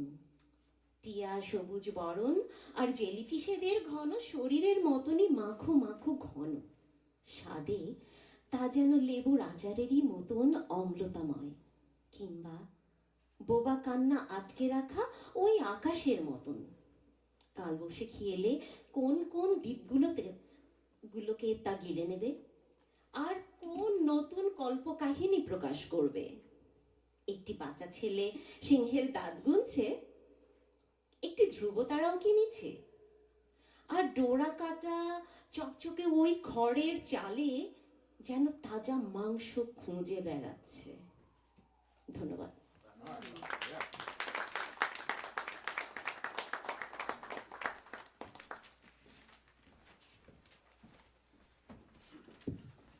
I never ever let go an opportunity when I get, when I get to speak. George, you said that Aisha might be the next president of the States. So I have to be very careful when I sing this song. And I've tried my best. I'm sure she's not going to be like any close to what Mr. Trump does. But yes, I'm sure. Are you guys liking the evening so far? Yes! Yes. Excellent. Glad to hear that. I'll go back to the song. Thank you. All right. We have to draft Aisha for president. That's right.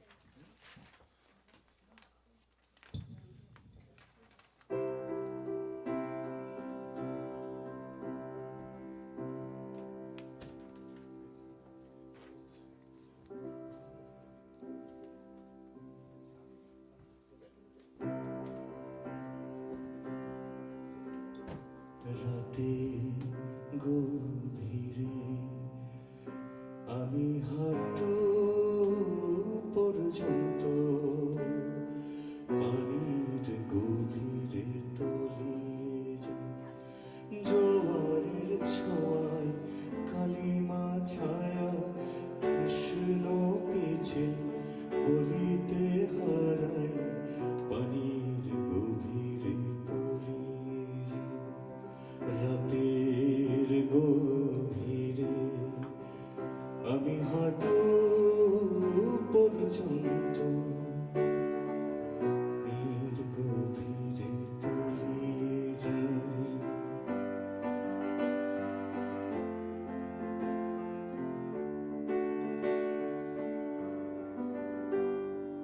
গভীর কালো জল এতটাই তা গভীর যে যে জলে ধারা পড়ে শুধু মাছ কি পারগুলো জলের চামড়া জুড়ে ওগুলো যেন ভেসে বেড়ায় আমার নোনা নোনা জল মাখা মনের সমুদ্রে তাদের গড়ি যাওয়া উল্টে পাল্টে যাওয়া যেন ব্যঙ্গ করে আমার পিয়ানোকে রাতে গভীরে আমি হাঁটু পর্যন্ত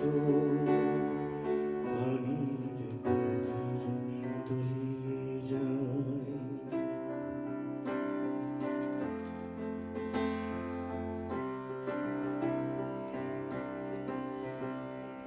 আমার জীর্ণ হৃদয় এ যেন এক নদী যা শিথিল করা যত পাকানো চুলেরই মতো ইয়া সবুজ বরণ আর জেলিফিশদের ঘন শরীরের মতো মাখো মাখো ঘন সাদে তা যেন লেবু আছাড়ের মতো অম্লতা নয় কিংবা বোধা কান্না আটকে রাখা ওই আকাশের মতো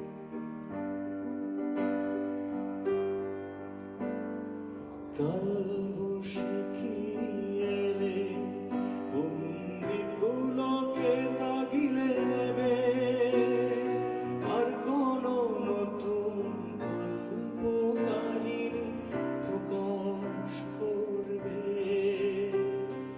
একটি বাচ্চা ছেলে সিংহের দাঁত গুনছে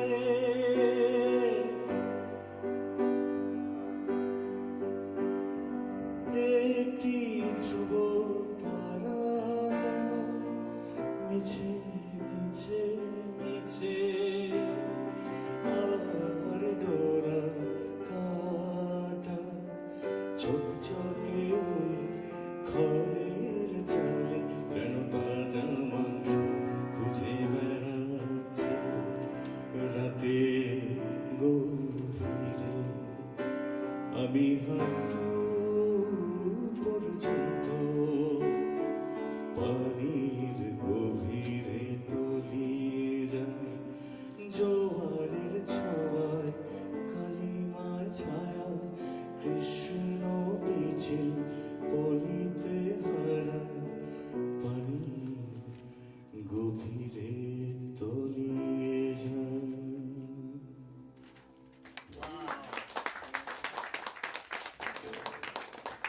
Thank you very much, Shamit Barua.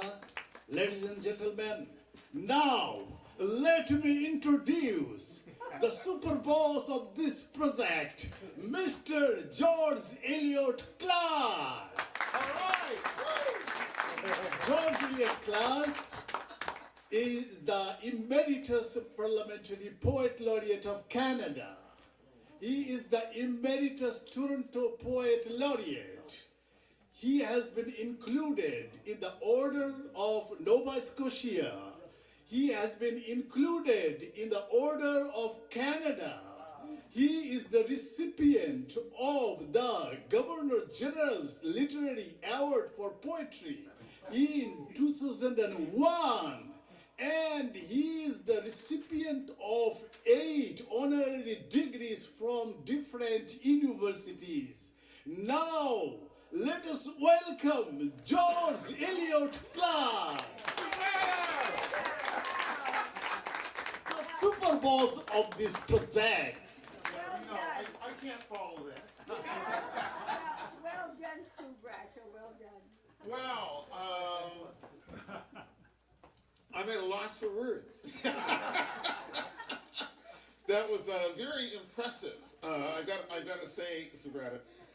Before I go on and read a poem or two and so on, and let me just check the time here. Oh my golly, things have just gone so well and way too fast. Here it is already quarter after, or going on 20 after 8. Anyway, so we are coming down to the end of the program, but I just want to say once again how thrilled I am with all of the music, all the presentations, all of the compositions.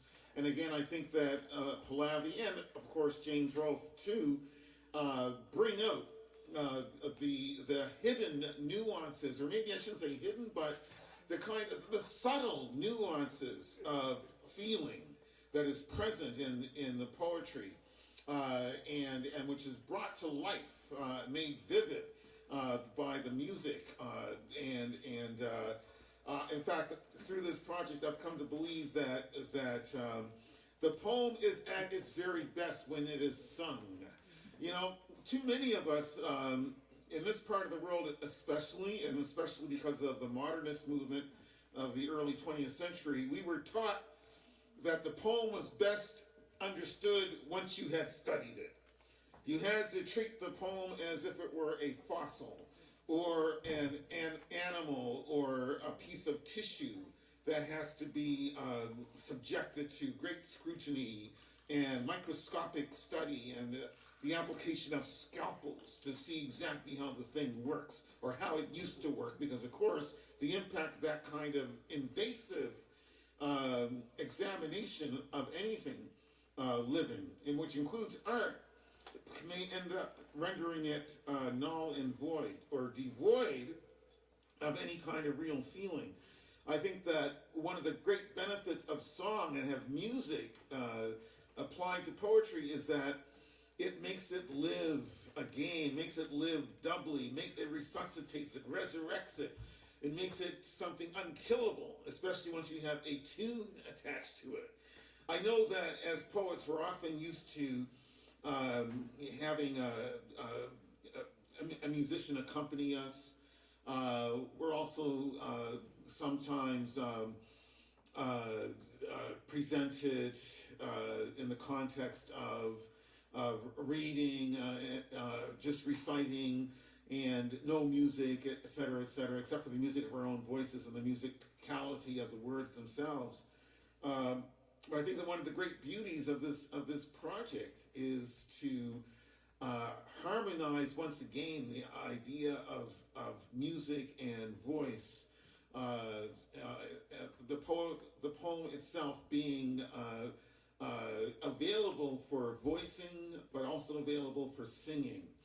To basically uplift the poem from the prison of the page and from the prison of the classroom, to make it something that goes into the ear and goes into the ears of potential audiences and so on. So I think that we have been blessed and brought into the realms of bliss in terms of being able to hear the poem, which may have been born in something like silence, and so many of us as poets work in solitude and quiet. Although you might be listening to some music at the same time, but generally it's a relatively muted environment in which we tend to do our writing and tend to try to find what it is we really need to say about anything. And then to suddenly hear those songs, hear those poems transformed into songs, it just gives them a whole different life, a whole different set of spaces in which to move, in which to live, in which to thrive, in which to, and I'm going to use the word that Subrata just used, to pulse. Once again, instead of the ink becomes blood, it becomes living blood instead of this dry substance on the page. In terms of the poem being given voice as song.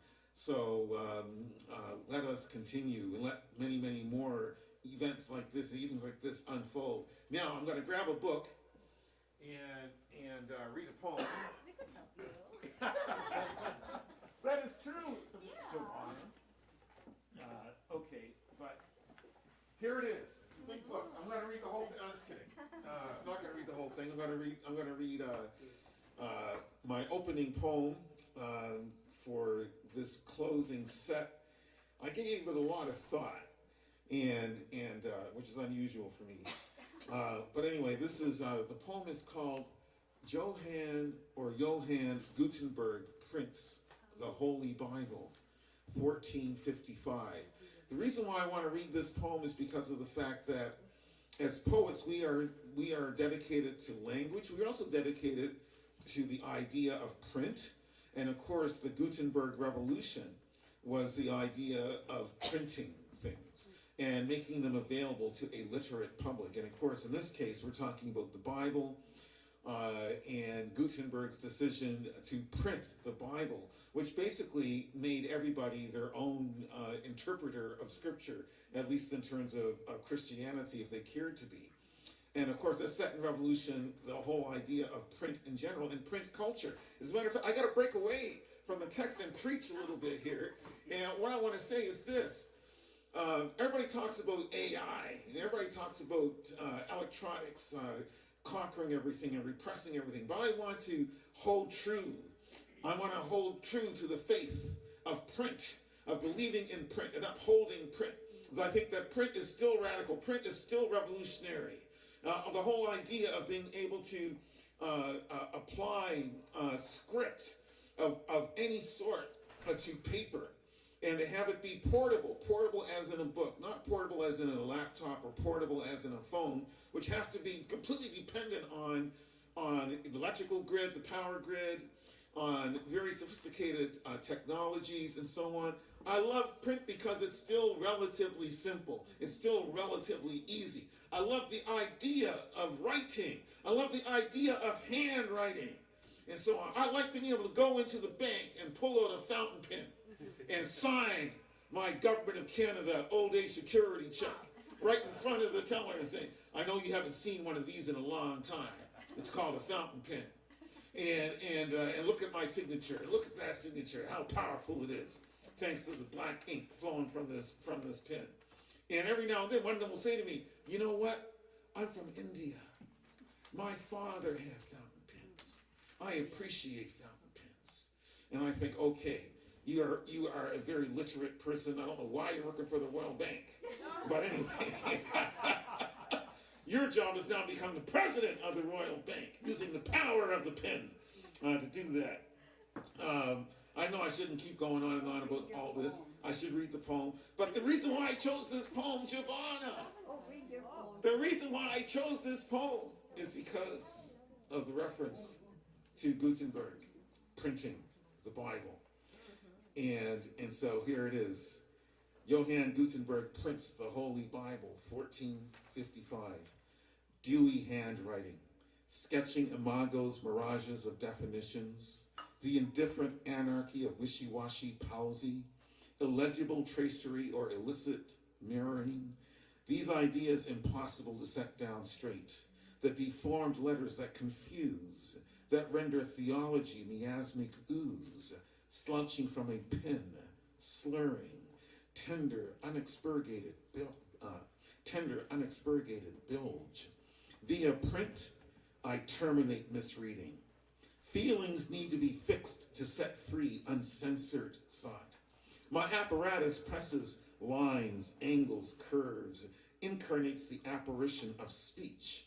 Feathers, quills, whistle upon or rustle pages. Intelligence has always been dredged from ink. But these works pass before priestly half-wit eyes, whose theology becomes a branch of zoology. These are fellows fond of incineration, who name rival clerics as heretics and lash them to stakes and set them afire, while fronting as scholars to gullible schoolboys. The alphabet is a palette of letters, Greco-Roman, that given firm impress in ink got from wine, leads our nature-naked bodies from cavernous darkness to accelerated light, to suns and stars as round and as definite as a period. The wet tip of the plume, the splendid burning of ink now becomes the solar brilliance of laid out leaden letters, each line an intoxicating parallel to sped up dawn light. My printing press erects a lighthouse of books, a shouting fire, yet not of witches and nonconformists, for that's the perfidy of that drat church, but the brazen torch of enlightenment. A pin in a pot is old, ordinary history unsound. The Gutenberg press shouts back at the dark in courageous echoes of prose, the private glamour of the volume. It isn't sketchy, nor as bluffing, puffing, or blustery as the lisping plumage of a murder of crow-black quills. Nor is it wasteful of silence, but presses pages as incisive as an incision, whose unspoken violence is brutal, raw, vehement truth that scalpels out church-controlled eyes, or the earthy lungs of maggot halo theologians, their black cadaverous translucence. The press is always extra-parliamentary, unparliamentary. The press is always extra-parliamentary, unparliamentary. No more the glosses as opaque as taverns. No more the potty mouths of well-fed clerics, roaring calumnies upon the poor at each chirrup of the rich. The poor go begging to the deaf plutocrats who heed only the eerie hiss of their own mass impoverishment schemes. This press is newborn lungs, howls of discord, wails of dissonance.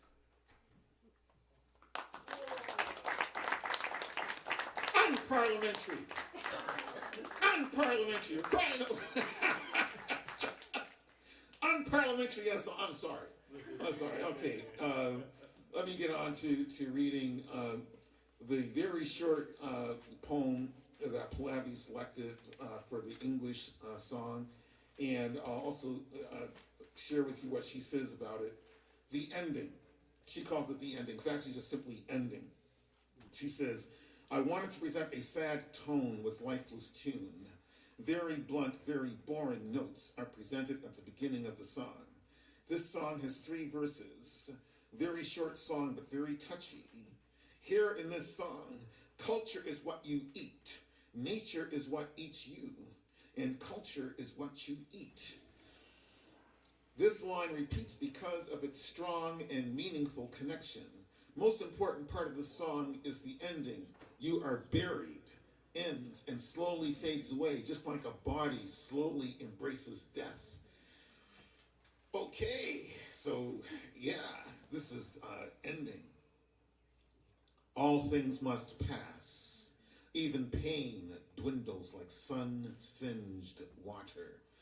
Dew refreshes grass. Cattle crush en route to slaughter. Culture is what you eat. Nature is what eats you. Laughter from the funeral home and acts of light maims the dark. Relax. You only hit rock bottom once you're buried. Happiness. All right.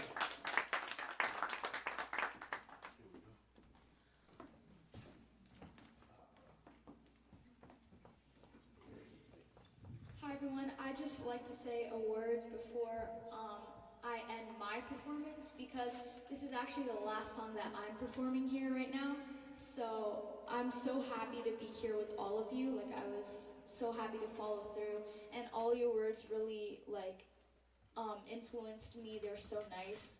So yeah, I hope you really enjoyed my part of the show. Thank you. Yeah.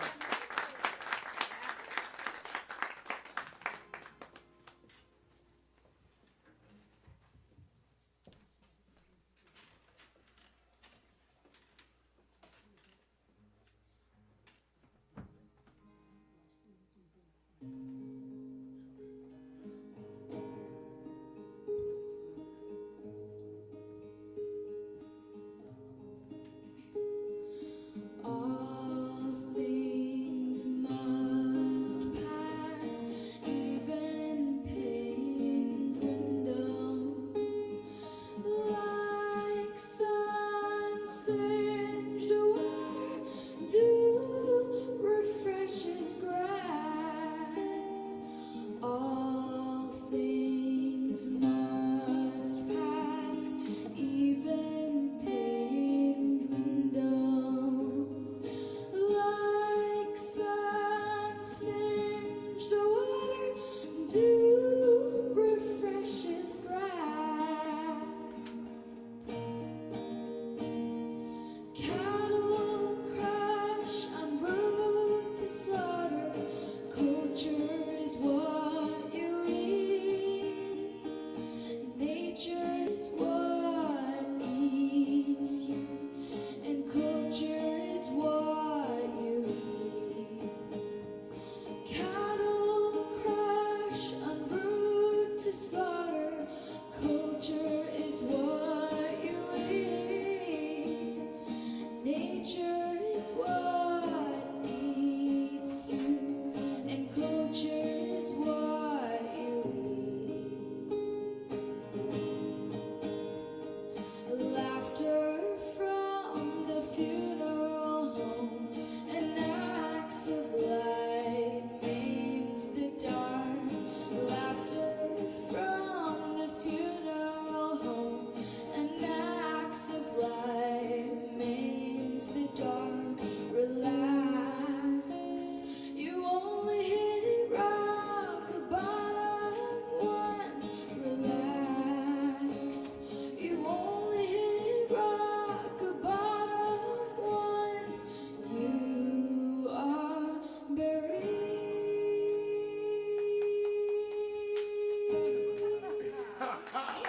Yes! Powerful.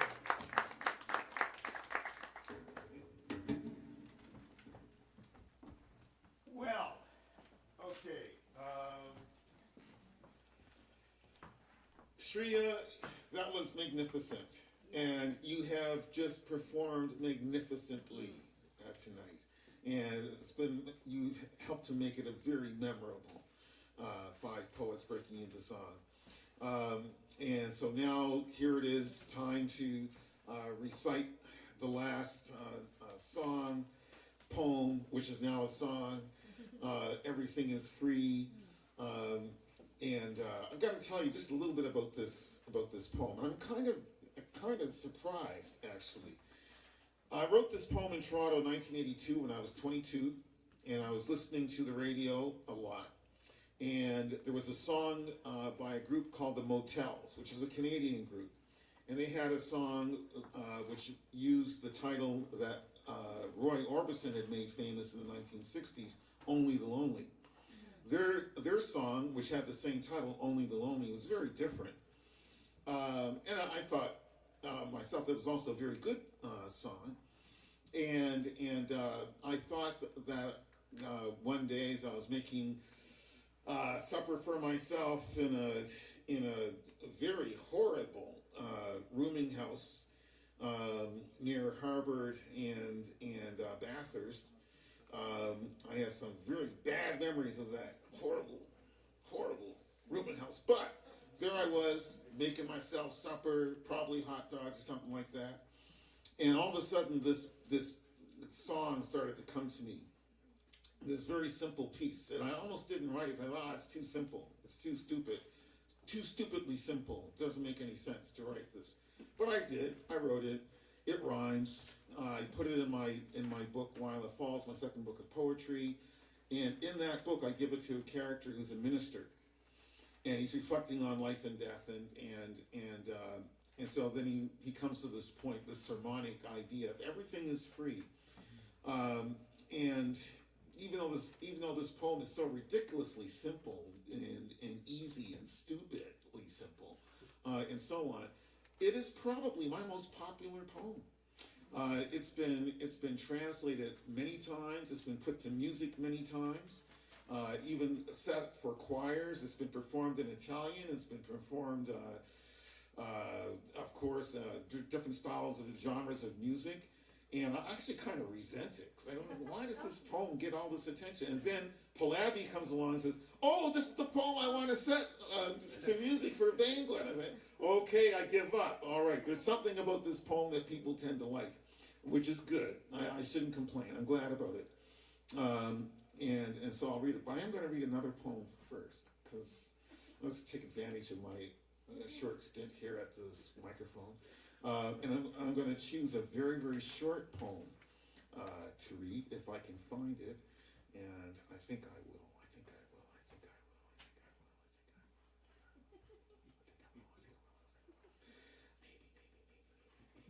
Is it in this book? Is it? I think it is. Yeah. I think it is. Okay, I might be finding it. It's coming up. Okay. If I don't find it, there's another one. But I really do want to find. I mean, I should really have a table of contents, but I never do. I just think I find them like bothersome, but actually they're actually useful, aren't they? And I shouldn't depend on memory to find these things. So okay, never mind. I'm not gonna find the poem I wanted. So I'll look for a different one instead, which should be here. It should be. And if I can't find it, well, it looks like I'm not gonna find it. It must be in another book. It's probably the case. So I'll read this instead, I think. I know. Okay. Yeah, okay, well, The hook is coming out. okay, I know, it's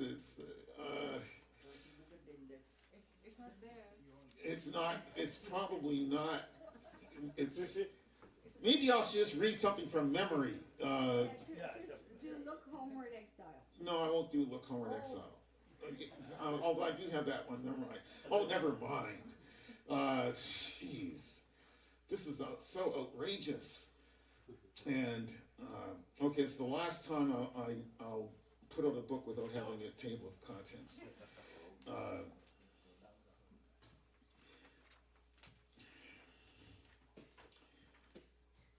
I could have read the poem by now.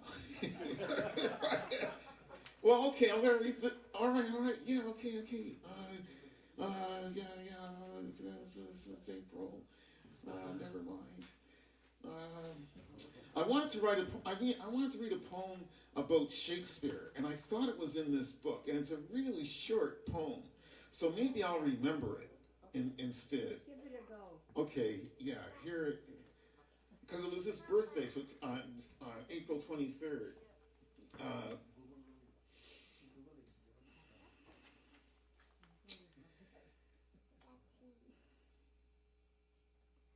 Shakespeare owns all the words, and I have none.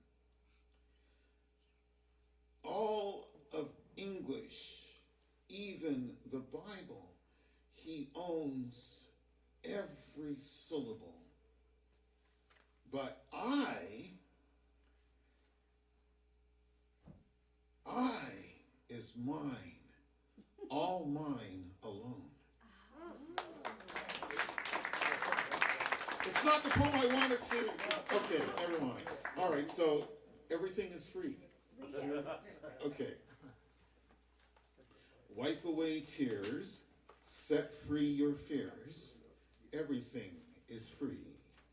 Only the lonely need much money. Everything is free.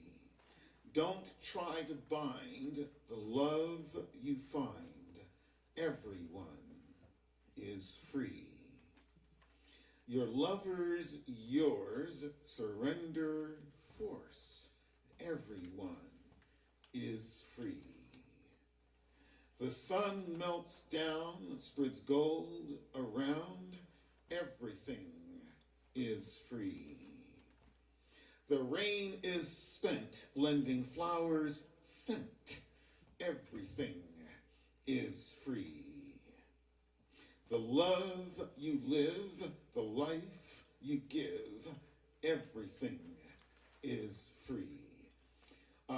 And I should mention that the translator is Farzana Naz Shampa, and I'll just share with you the notes that Pallavi has. Everything is free. It's a song of 4 verses. This song has a happy and encouraging tone. You will also see the different tune in the 3rd verse. Music composition of this song is also very powerful as it takes the audience to think about the lines. Thank you, Pallavi. And now, Tasmina Khan will read the translation. Thank you.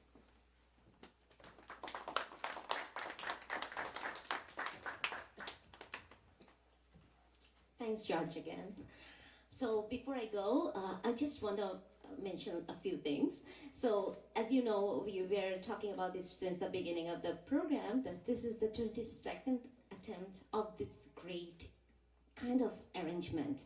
So I really appreciate George to include us as a Bengali part of the project, and obviously the credit goes to Subrata Kumar Das, who brought all of us here, gathered all of us here, and we are very proud of Subrata Kumar Das as the pioneer of all this literary movement, all this thing that we are doing constantly, and we are expanding our involvement with the mainstream now with you. And George, thank you so much. We are all very grateful for including us.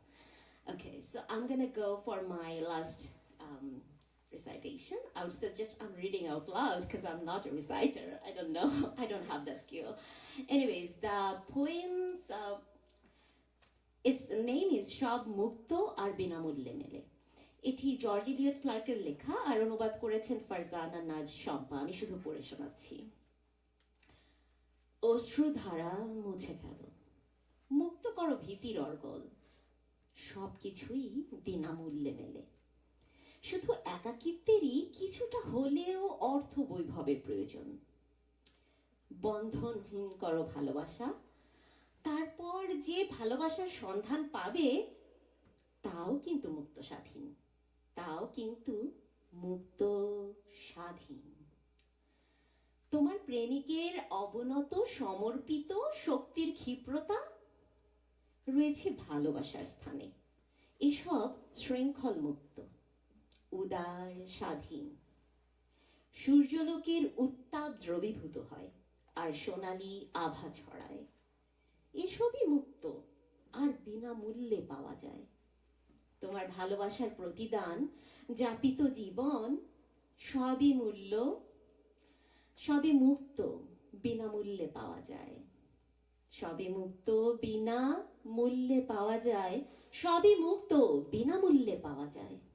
ধন্যবাদ।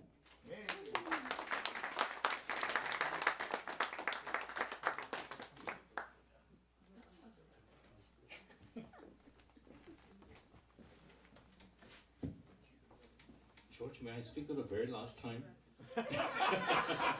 No! I promise it will be short. I wanted to do this for two reasons. First of all, you won't believe, I actually wrote my high school exams with a fountain pen. And I did great. And by the way, I'm a corporate banker at the Royal Bank.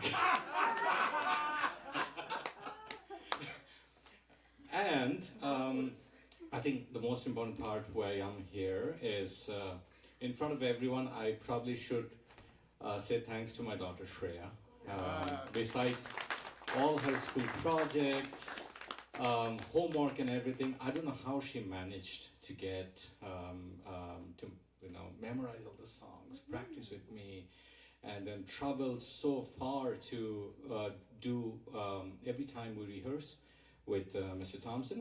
So Shreya, thank you. And then, as a matter of fact, I'm turning 43 tomorrow. But yeah, before you clap, I'm saying this not to remind my beautiful wife that she should prepare a nice present for me. The present is already here. Shreya working for this project is basically the best gift ever. Thank you, Shreya. And what a fabulous way to spend the last day of being 42 years old. Right? Okay, all right. As I promised last time, and that's it. Thank you. All right. Well done.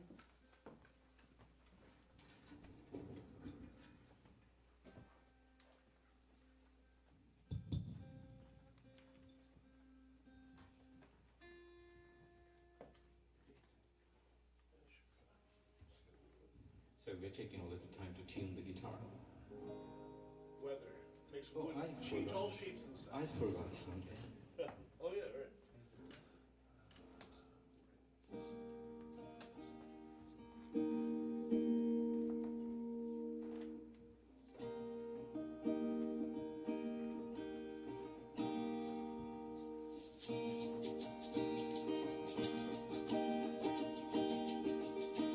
অশ্রুধারা মুছে ফেলো, মুক্ত করো ভীতির অর্গল।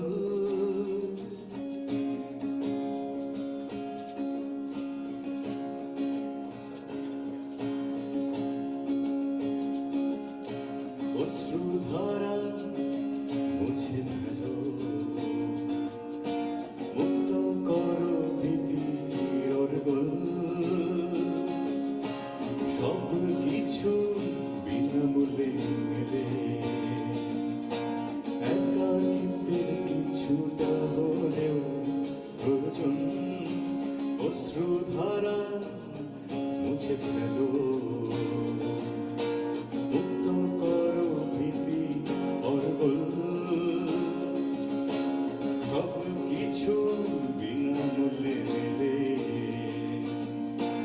একাকিত্বের কিছুটা হলেও প্রয়োজন। লা লা লা, লা লা লা, লা লা লা, লা লা লা, লা লা। অর্থ বৈভবে আর সেসব মুক্ত বন্ধন করো ভালোবাসা। তারপরে যে ভালোবাসার সন্ধান মিলবে, তাও কিন্তু মুক্ত স্বাধীন, তাও কিন্তু মুক্ত স্বাধীন।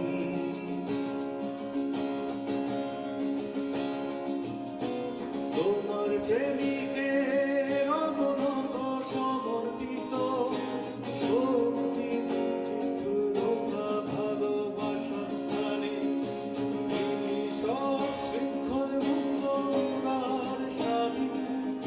সূর্য লোকের উত্তাপ অভিভূত হয়, আর সোনালি আভা ছড়ায়। এসব মুক্ত আর বিনামূল্যে পাওয়া যায়। তোমার ভালোবাসা প্রতিদান যাপিত জীবন,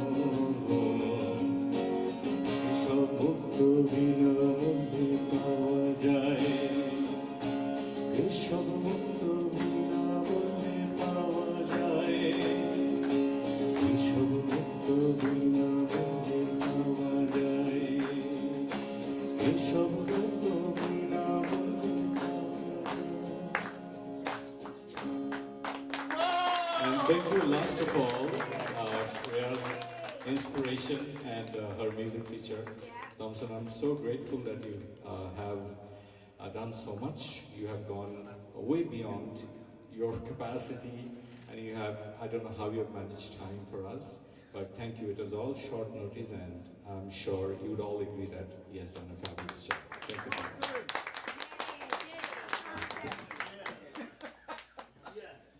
Whoa! Wow!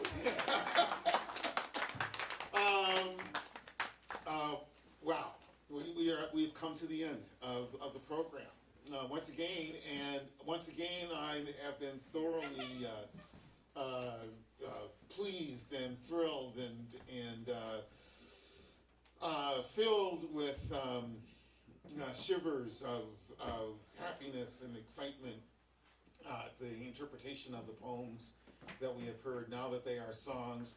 I want to thank Pallavi again for so brilliantly thinking through the settings of these pieces. I also want to very quickly say thank you to Boyd Warren Chumps, who drew the poster for us, which is also the front cover of our brochure. If you don't have one, please take one with you. And there should be enough to go around. I do have extra with me right now if you'd like to have a copy. I also want to thank Gloria Max, who's unable to be with us tonight, but she was also a powerhouse in terms of organizing the production of the brochure, the program. And also got to say, wow, to daughter and father, Bangla. Yeah, please. Yeah. And Thompson, yeah, and Subrata, yeah, and Tasmina, yeah. And Giovanna. And Giovanna! Yes, and Aisha. Where's Aisha? Yeah. Oh, okay. Oh, yeah, right. Okay. All right. Yeah, thank you. All right. Yeah, she told me that she had to leave early. Okay, sorry. Oh, wow! Should we bow? Yeah, we should bow. I'm not bound. For the flowers, sir? Oh, the flowers. Yeah. Flowers. Thompson, and yeah, Barwin. Yeah. It's okay. Okay. The other flowers. Yeah, they're right there. Yeah. Okay. Yeah. Okay. Oh, there's the other For whom that Yeah. flower? Oh, absolutely. Fantastic. I've already got mine. All right. Yes. Oh. All right. Everyone is welcome to come and join us for the photograph. Yeah, all? Yeah. Okay, everyone, please. Sriyoshi will be writing a report on it. Yes. Okay, let it be like this. Yes.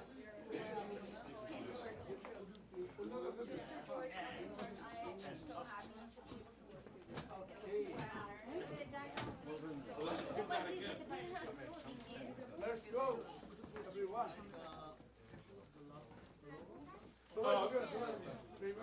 Maybe they don't want to come up. Okay. Usha, get over here. Monish, Niket, come on. Yeah. Thank you for writing. I just responded. Yeah, come on, everyone. Yeah. Yeah, beside you. Okay. All right. Yes, everyone. Walking in. Yes. Click. No paparazzi. Everything is free. Everything is free. Cheers. Cheese, fromage, formaggio. Thank you. Okay.